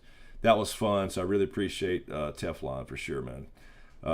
He's a real dude, and one of the cool dudes who he don't give a shit who you are. If he likes you, he likes you. If he don't, he don't. He don't care about you. You know what I'm saying? Just a real dude, and I like Tony a lot. So yeah, I'm down to. But yeah, I did jump on his stream. They invited me. I was in his chat when he was doing a live stream, and he was saying, "We'll get you on here one of these days." Well, I'm saying, "I'll jump in now." I kind of invited myself. I didn't want to intrude, but they're like, "Yeah, hop on here." So I hopped on with them. So that's on Teflon's channel. That was, God, it might have been a little bit longer than that, 3 or 4 weeks ago. Him and Phil do their regular live stream, and jumped on there with them for a little bit, the last hour or so. That was fun. But yeah, like Tony and Gray and Robert, those three, Robert tweeted about my book, for example, and I think he mentioned on his Instagram, Gray Area, she retweeted one of my posts about the book when it came out. And then Tony mentioned it on his stream and shouted out, and nobody else has done that. You know, out of all these, I sent books to everybody in this little community, this Game of Thrones community, and I didn't even hear back from most people whether they even got the books or not. I had to ask a few of them if they got them. They're like, yeah, we got it, thanks. And I've never heard anything about it. And again, they don't owe me anything. I'm not saying that. Don't get me wrong. They don't owe me a shout out. They don't owe me, you know, what. But I would, you know, I sent them a book. I didn't ask for anything. And I really appreciate the people who took the time to say, you know what, let me, you know, we got a guy here in our community that's kind of an OG, been around for a long time.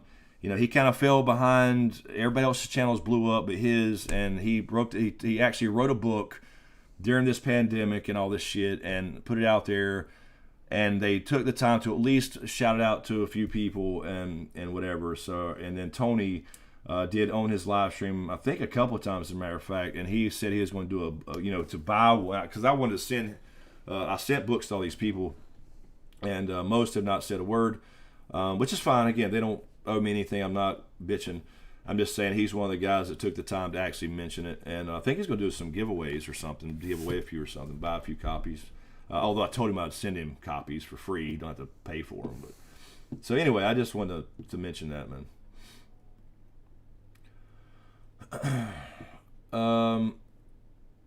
No, I know Nobi. I don't mean to, you know, Nobi. Let me say that I don't mean to come across, you know. I look. This is something that's been bugging me for a long time. It really took the wind out of my sails, honestly. After Game of Thrones ended, it was enough for it to end the way it did, and how it really broke my heart and a lot of people's.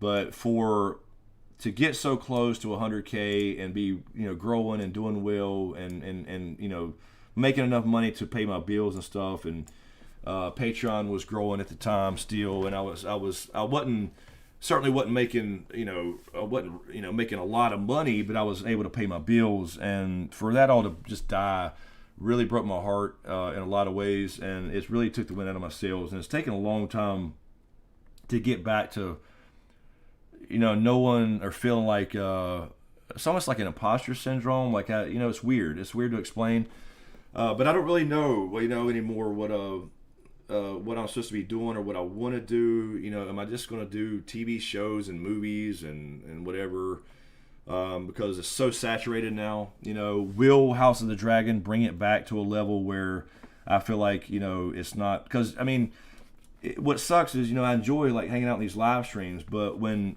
I do them and I upload a video or I do a live stream and I lose subscribers every time, and then, you know, I put out a video and it gets, you know, 1,000 views, and I literally make, you know, $1.40 or whatever it is, it gets to the point where you're like, I got to do something different, you know. And so I've just been in a weird place about all this shit, man. Stefan, yeah, he is a children's book author. He wrote a children's book for a boxing friend of his, actually. So he gave me, James, a copy of his children's book when we first met in 2017 at Con and Throne. So he has put out a book before, children's book, I believe. I believe he's writing a book, though. I believe he has mentioned he is writing a fantasy book now. So I guess he's writing his first novel, which is cool. And I'll be the first to, like Quinn, you know, Ideas of Ice and Fire, or Quinn's Ideas now. He wrote a graphic novel, Tadia. I've ordered that. I pre-ordered that when he first launched that. So he is about to send those out. I'll get a couple copies and shout him out on, because Quinn's, I think he's a good kid. I think he's highly talented. And I think it's cool, man, when people they start doing YouTube for whatever. And, you know, we're on the same community as far as Ice and Fire, and, you know, other things like The Witcher and Dune and all this kind of stuff. And then you step beyond that and write a book, man. That's something pretty cool. That's pretty cool, man. And I want to support that. So, anyway, I will always do that for people. And so I just appreciate when, like I said, people like Teflon and Robert and Gray does it for me. Christian Cruz, what's up, man? Crimson Gods is at my library in Vegas. Sweet, man. That's cool. Yeah, I found out it was in my local libraries here. I did give it to the local library, but now it's actually in the whole library system because of the, and that's why you have to get a Library of Congress control number. That's how it gets in the library. That's cool, man. Yeah, if anybody ever goes to their bookstore, by the way, Barnes and Nobles, Books A Million, whatever it may be, local bookstores, and you see it, take a picture and tag me on Twitter, please, social media, whatever, or at least email them and I'll throw them out there. That would be cool, man. I have seen a couple. I've seen it in Montana at a Barnes and Nobles. I've seen it. There was another place on Glen. I'm not sure where you are exactly, but you didn't take the picture. But there's a couple other ones. So I know it's out there in random places. I just don't know. Like I'd literally have to search by random zip codes. It's not even in my local stores. And anyway, so it's cool to see it out there in the world. Musi, just a little late, just a little bit. We started at 10. We started a little late. I was going to start at 9:30, but then I had food come late and all this shit, man. My back was fucked up earlier, so I apologize. We got started a little bit late, but that's all right. We managed to do it.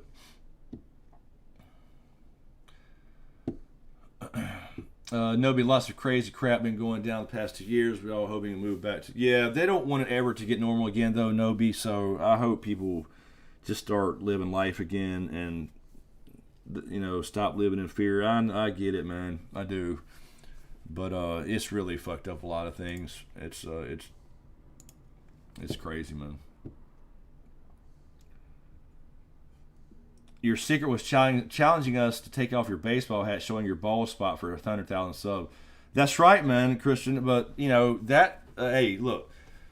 But by the way, just saying, Christian, you've seen my hair now. Everybody's seen it. You're talking about James, not me, with a bald spot. But remember, what happened was we did the charity streams, right?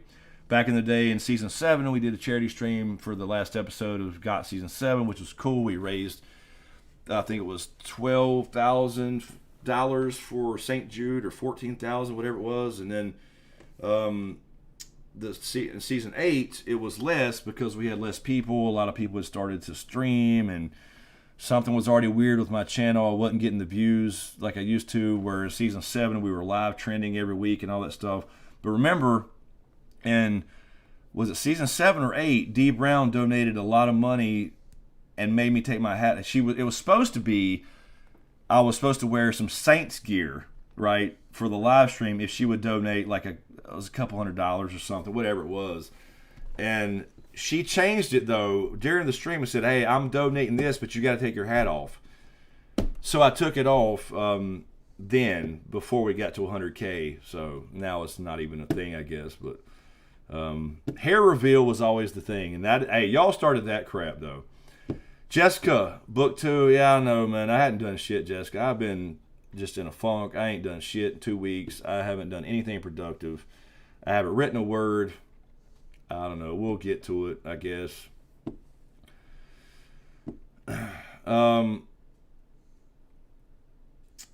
Yeah, no, Stephen, that's the thing, though, man. I do want to, like, you got these big channels, and once you're big enough, you can do anything you want. But I literally, dude, it's so weird, man. I could show people. I've talked to Doc about this. He's seen some analytics and stuff. I've talked about him. And, if I don't do something Game of Thrones, it don't get seen. It just don't. I can't do The Mandalorian without losing subscribers. The Witcher did okay last year. A couple videos within the second half. Episodes 3 or 4 through 8 it lost subscribers again, but the first 3 gained subscribers. I can't talk about The Witcher. I can't talk about Wheel of Time. I can't talk about Star Wars, The Mandalorian. That just loses people, more people. And so the only thing that gains, and recently has gained, is the House of the Dragon trailer. But now, of course, and that was great. It blew up a little bit. It got like 15,000 views, which was a lot, since that was the first time I've seen anything over a couple thousand since season 8.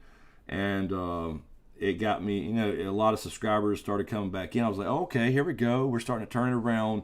But then, because there's nothing else Dragon related except for the videos I did on the characters, I can't do other things. If I do other things, man, it does nothing. Like right now, you've seen this whole stream. There's not been a single subscriber come in because we're talking about The Witcher and The Wheel of Time. Now, if this was a GOT live stream where there was something to talk about with Game of Thrones because it was good, or we, you know, and we'll start again, and then we will do House of the Dragon streams leading up to the show. So maybe we'll see some. But you haven't seen a single subscriber pop up on the screen. I can guarantee you I can go look, and I've lost probably 10. You know, everything I touch turns to shit, man. I'm telling you. It's like I'm cursed, man. I'm telling you. Doc, I mean, I might have to do this calendar, Doc, to make some money. You know what I mean? I might have to, you know, do feet pics on a calendar now or something. OnlyFans to make some money, because this thing is, I mean, it doesn't matter what I do. I'm telling you, because y'all know that for years I did The Walking Dead, I did Star Wars, I did some movie stuff, there's a shit ton of other videos on my channel, man, and nobody ever knows about them. They've never seen them. So if it's not Game of Thrones, it don't get seen. That's just all there is to it. And this House of the Dragon trailer review took off a little bit, and I was excited again. But if it's now, it's already gone. Oh, Jessica, that's a joke. Believe me, I wouldn't ever. They're always joke. That's a Mazuma.Holiday thing, you know, OnlyFans. Harry the Hater, do you look like Goldberg under that hat? No, I'm not bald, man. I got hair, man. I got hair. It's not fixed right now. It's got, you know, I got hat hair. No, I got a full head of hair, man, for real. Y'all are thinking about the other guy who used to be on these live streams with me.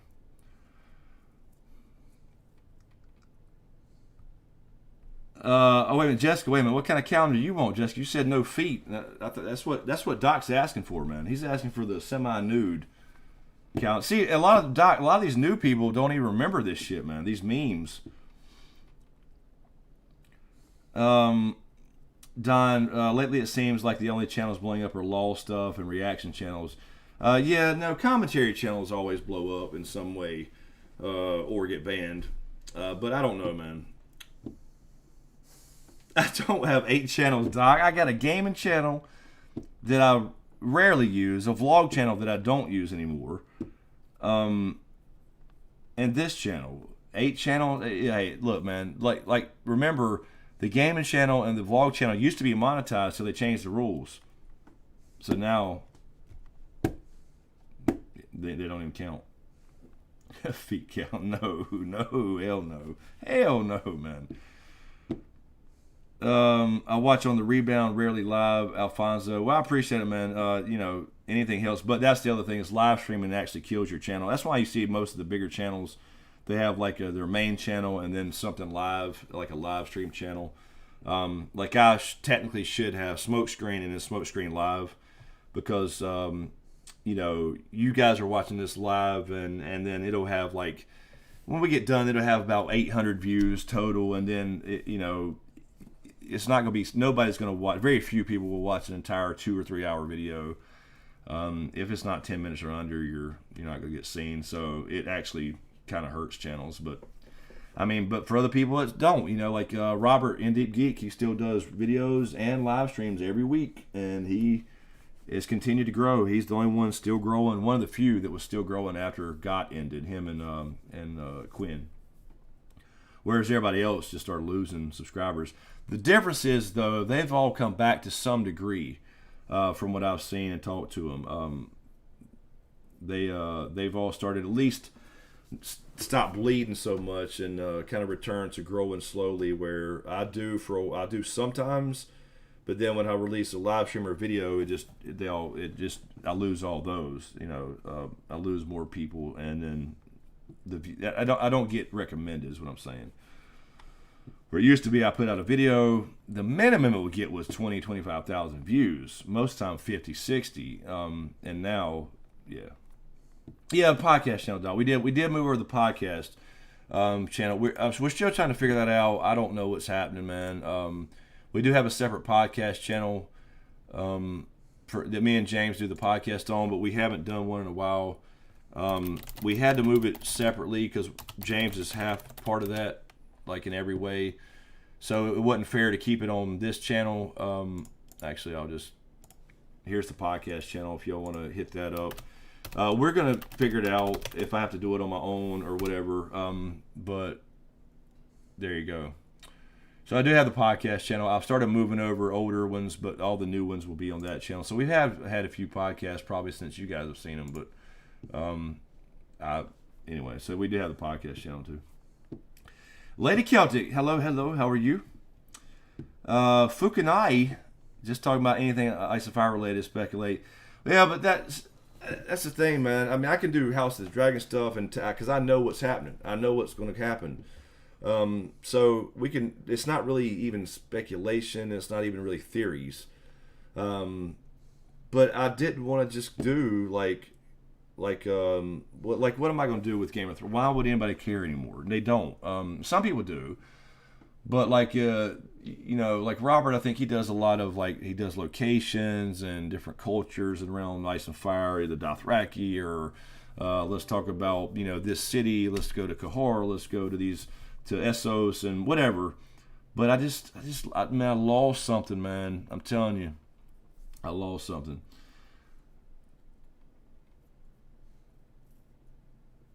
Five?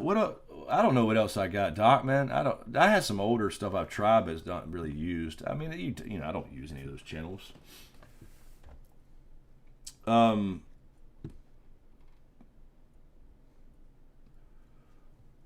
A second channel to do the videos on other IPs of work sucks to start over, but you've done it before. Oh, I know, man. But look, man, you're talking about.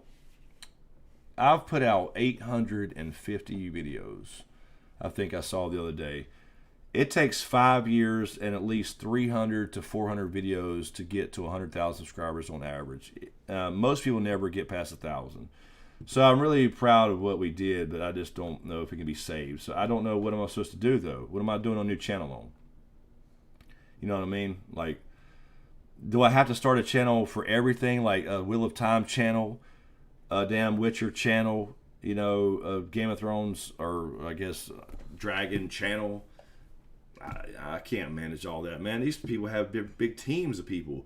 They record videos and they send it off, and the editor does the work. And I mean, I don't have all that, man. Alfonso, the Cowboys win. Oh shit! I haven't even watched football this year, man. My Panthers have been pissing me off for years, dude. I just couldn't take it much. I don't watch it much anymore. I kind of keep an eye on it. I'll watch a few games here and there, but definitely not a lot of Cowboys fans around here too, man. Believe me. Before we had a team, you either chose the Cowboys or the Falcons. Some people Washington, but some people the Steelers. Misha, I think it's YouTube's fault. No, none of your past videos have come up with my YouTube recommendations except this one. Maybe that's what's happening to other people. Well, no, it's definitely part of it, Misha, for sure. I've had a lot of people that pop in here and say, "Hey, glad to see you back," and then it's like I've never left. People definitely don't get recommended anymore. It's like I've been blacklisted in a way, but that makes no sense either because I'm not a political channel. I know political channels would be more of a likely. But something definitely changed. But it started to change.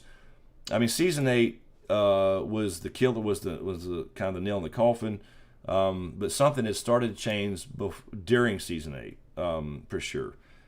Season 8, we didn't get the same amount of views on videos. We didn't get the same amount of views on previews, reviews. We didn't get the same amount of people in live streams as we did in earlier seasons. So something had started changing then. So, I don't know, man. And that's the thing. You can't just make a video saying, "Hey, I'm still here," because nobody sees it. You know what I mean? So it don't matter. I don't know. I'm still in that point of like, what am I supposed to do? Am I starting? What am I going to start over with? I don't know. Well, maybe, but the thing with YouTube is to be in a niche. That's the whole thing that you learn from day one is in the get-go. Is when I started it, right, I started with movies, I started with Walking Dead, and then I started getting into Game of Thrones, and the first Game of Thrones video got a big response. So, of course, I did more of that. And then after that, anything else kind of fell to the side except for a couple, like, Westworld videos. A couple Star Wars videos did pretty good back in the day. But I became boxed in Game of Thrones, even though I still did all those other things that nobody knew about. And then I've said for years, like, hey, probably starting in season 6, like, hey, remember, in a couple years this is going to end. We'll be doing The Witcher's coming. We'll be doing Star Wars stuff. We'll be doing these other fantasy shows. We already hear the rumblings of Wheel of Time, and we heard about Lord of the Rings and stuff, all that stuff, and we did the podcast. We started that separately, so that was on the main channel. So we did all that, and it didn't matter. People just never heard about it. So it's so weird, man. Oh no, I know, Misha. Yeah, I know, Misha. Yeah, everybody definitely went through a period of losing subscribers and dying and all that stuff. The GOT channels for sure, because people were so mad about it that if once you stop watching a couple videos, you don't get recommended that channel anymore. So what happens is cooking with Chris. I know, man. I might as well. But what happens is, let's say Game of Thrones ends, and then I do 2 or 3 videos about the season, and you were so mad about the season. I'm just using an example because we kind of did this in a way, but it is an example. You were so mad about season 8. You're not watching any videos. You don't watch any videos for a couple weeks from anybody. Well, because let's say during that period of time, for a few weeks you were mad, you didn't watch YouTube.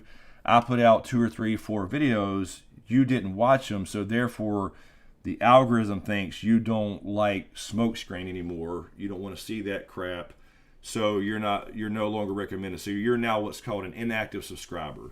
So you could be subscribed to it, but it doesn't matter. Your feed's going to be in the order that they think you're going to watch. So that's how it works. So when people skipped all those videos, they never saw any more recommendations. Alfonso loves Spider-Man. We're not going to talk spoilers about it. I was thinking about maybe doing a movie review on that, but I loved it. Definitely top 3 or definitely 5. Definitely best Spider-Man movie. 100% top 5 MCU movie, maybe top 3. I loved it, man. It was great. Booney Moss. What's up? How you doing? GOT just kind of broke my heart and didn't want to watch any videos on it. I stopped watching all GOT channels for a good while. Came back for Witcher though. Cool, man. I appreciate it. Yeah, that's what I think a lot. That's exactly what happened, man. There was and I understand. Believe me, I get it. I was mad too. I was mad on both sides of it. But like I said, that's just the way the algorithm works. So if you don't watch those channels for a while, and I put out 3 or 4 videos, and you skip a few of those, or most of those, or all of those, they're not going to recommend you anything I put out from that point. So then you said, okay, well, I'm going to go back and check out YouTube again, and you start looking through your recommendations and all that kind of stuff. You're not going to see it because the algorithm thinks that you no longer like that content. So it's weird. All right. Well, I mean, I might do. I don't do a lot of movies, Alex. So it is. It's kind of I've done quite a few, but not a lot. So, all right. Give me 1 second, guys. Let me go to the men's room. We'll go for another few minutes here if y'all want to hang out. I appreciate you hanging out, and I'll be back in just a second. So let me kick on this wonderful music, and I know you like here. I'll skip a song. All right. Give me 1 second. I will be right back.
Alrighty. Let me get back to this. All right.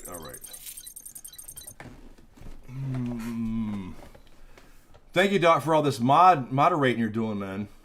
We're missing all our mods tonight. Except for Steph Snow here.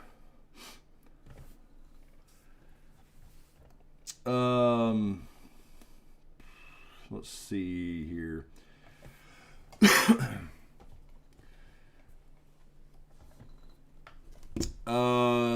Scabanis, compared to Wheel of Time, Witcher, I guess you're saying Witcher was trash. Yeah, we were talking about all this earlier. I overall enjoyed The Witcher, but it had problems. It certainly wasn't book material. Wheel of Time, I enjoyed Wheel of Time. I'm not a book reader of Wheel of Time yet, but I didn't like the last episode for the most part.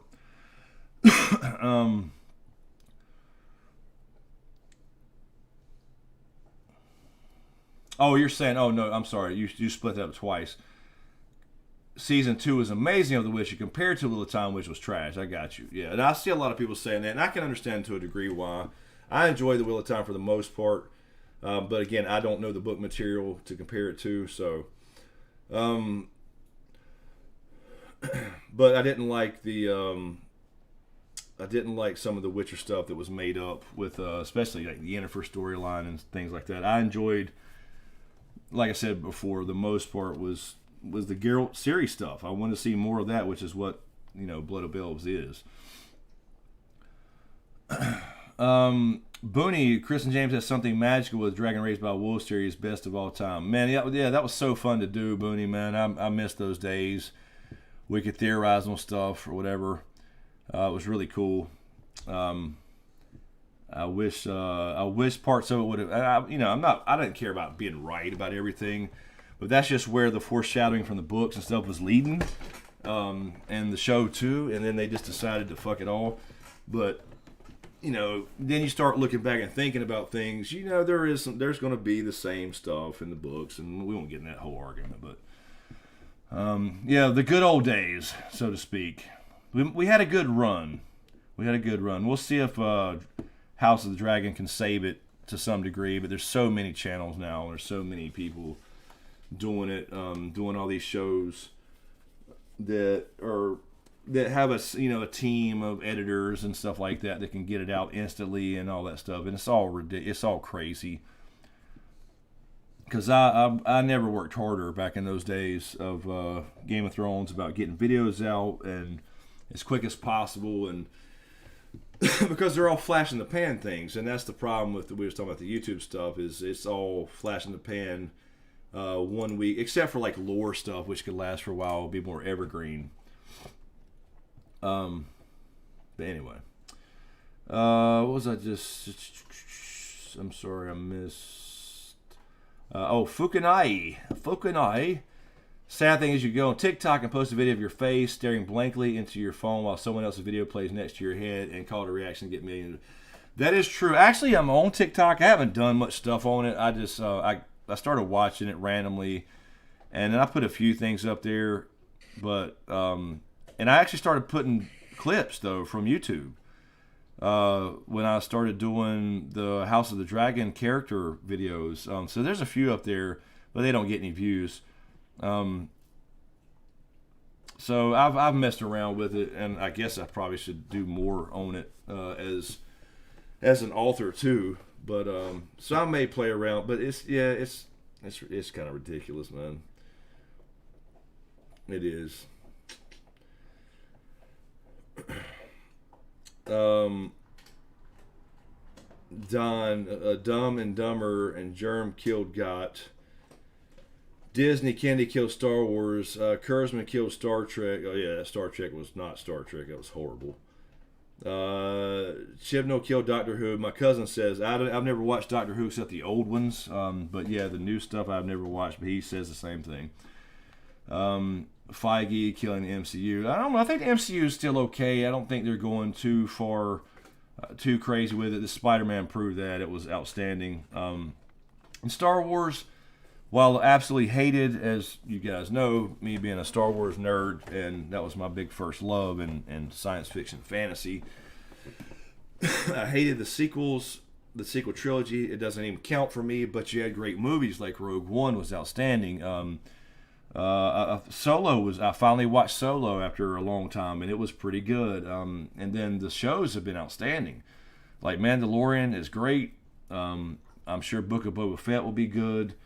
You're going to have Ahsoka coming out. So Star Wars, I think they got a wake up call from the Last Jedi garbage and really turned it around. So, and Lucas is now kind of back involved with what's his,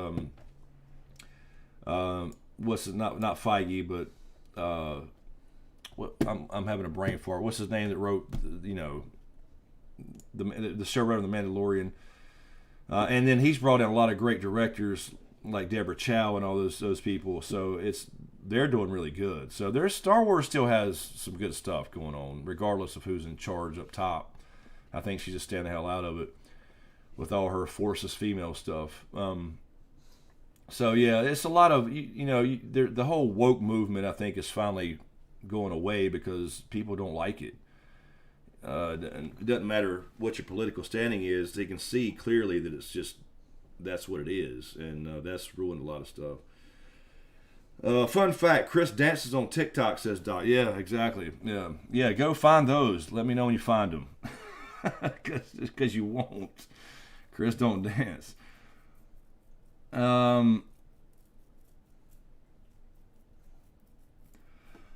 Fukune, yeah, that's the thing. We talked about that before too, man.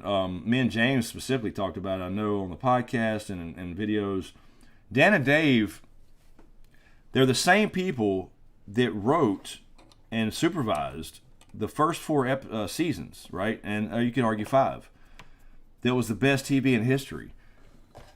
But then they spoke to George R. R. Martin. They got his ending. I'm sorry I don't understand why people think it's going to be so drastically different.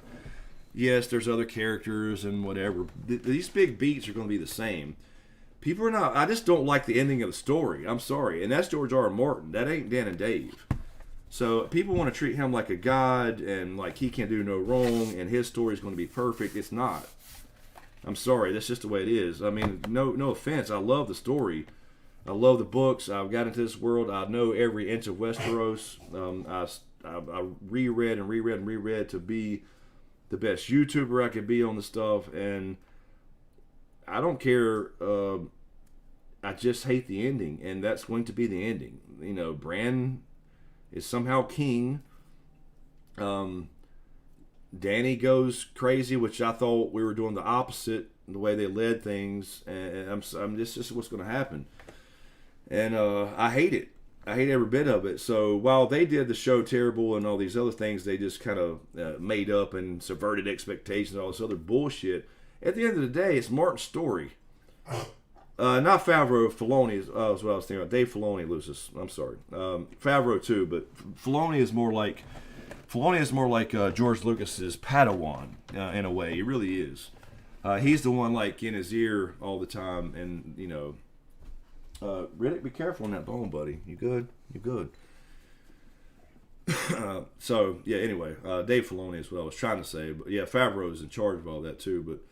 But Filoni is the guy who's really kind of keeping it checking in with George Lucas and getting his input, even though nothing's like official as far as. But he's kind of back on the scene, so to speak.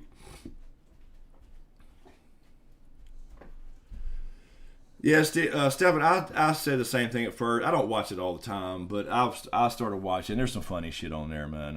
There is. People started sending me like links, and I was like, let me just see what this is about. And I started looking. I don't watch it all the time, but I do occasionally. There's some funny shit on there, and some of it's just dumb, and most of it's just more e-girls like you find on Twitch, I guess. But I tell you what, though, the people on there that get big, it's an easy transition over to YouTube and Twitch and other things that I do. So, there's something to be said about it. So that's why I started putting clips of like the House of the Dragon character videos I've done on TikTok. I can't see any movement or anything right now, but I just started throwing some clips up there where you can see like little clips of videos that you can see the rest on YouTube, and there's a link there, obviously. So,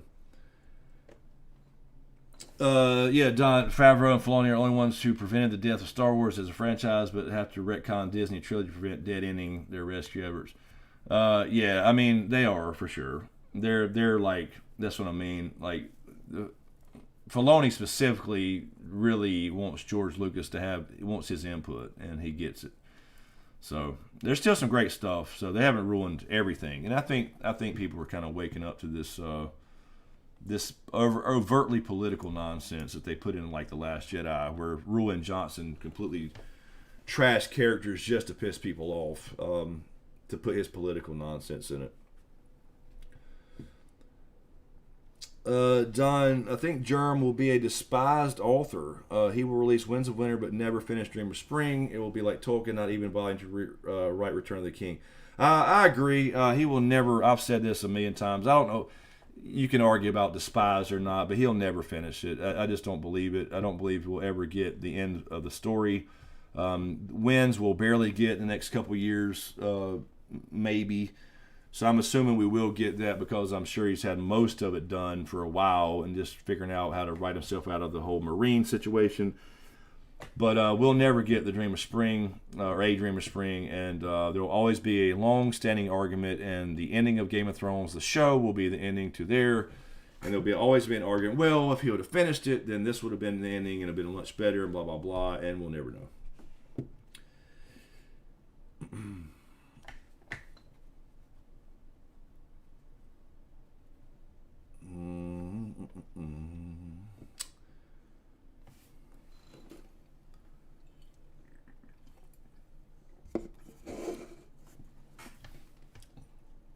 Yeah, Bunny, she doesn't do YouTube. No, she's in art school. Yeah, I'm not sure if she ever plans on doing stuff again on there, but yeah, she just streams. She's just a Twitch streamer. All right, well, I guess we'll get out of here. It's about 12:30. I know people have to get back to work tomorrow and all that good shit, man.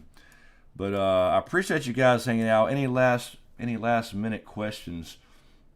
And thank you to all you guys who have grabbed a copy of the book, and if you can, leave me an honest review on Amazon. It would really mean a lot, does a lot. And well, I think once we get up I thought we'd have more by now, but we have 61 reviews. If we can get to like the 100 mark, start getting to 3 digits, I think it'll help it kind of even pick up even more. So we'll see, but. If you guys can do that for me, it'd be great. Leave an Amazon review. If you're on Goodreads, by the way, you can do it there too. And again, I'm not asking for I don't ask for 5-star reviews. Just an honest review if you read the book. It'd be cool. Think about supporting us on Patreon, so we can. I want to get the council back together. Talking to you right now, Doc. I want to get the council back together to really discuss how to move this thing forward on YouTube. And again, we got Dragon coming, so we'll be doing obviously all the House of the Dragon stuff. And I'm trying to get James to get back over here somehow to do these live streams after House of the Dragon as we lead up to it. I don't know what's going to happen there.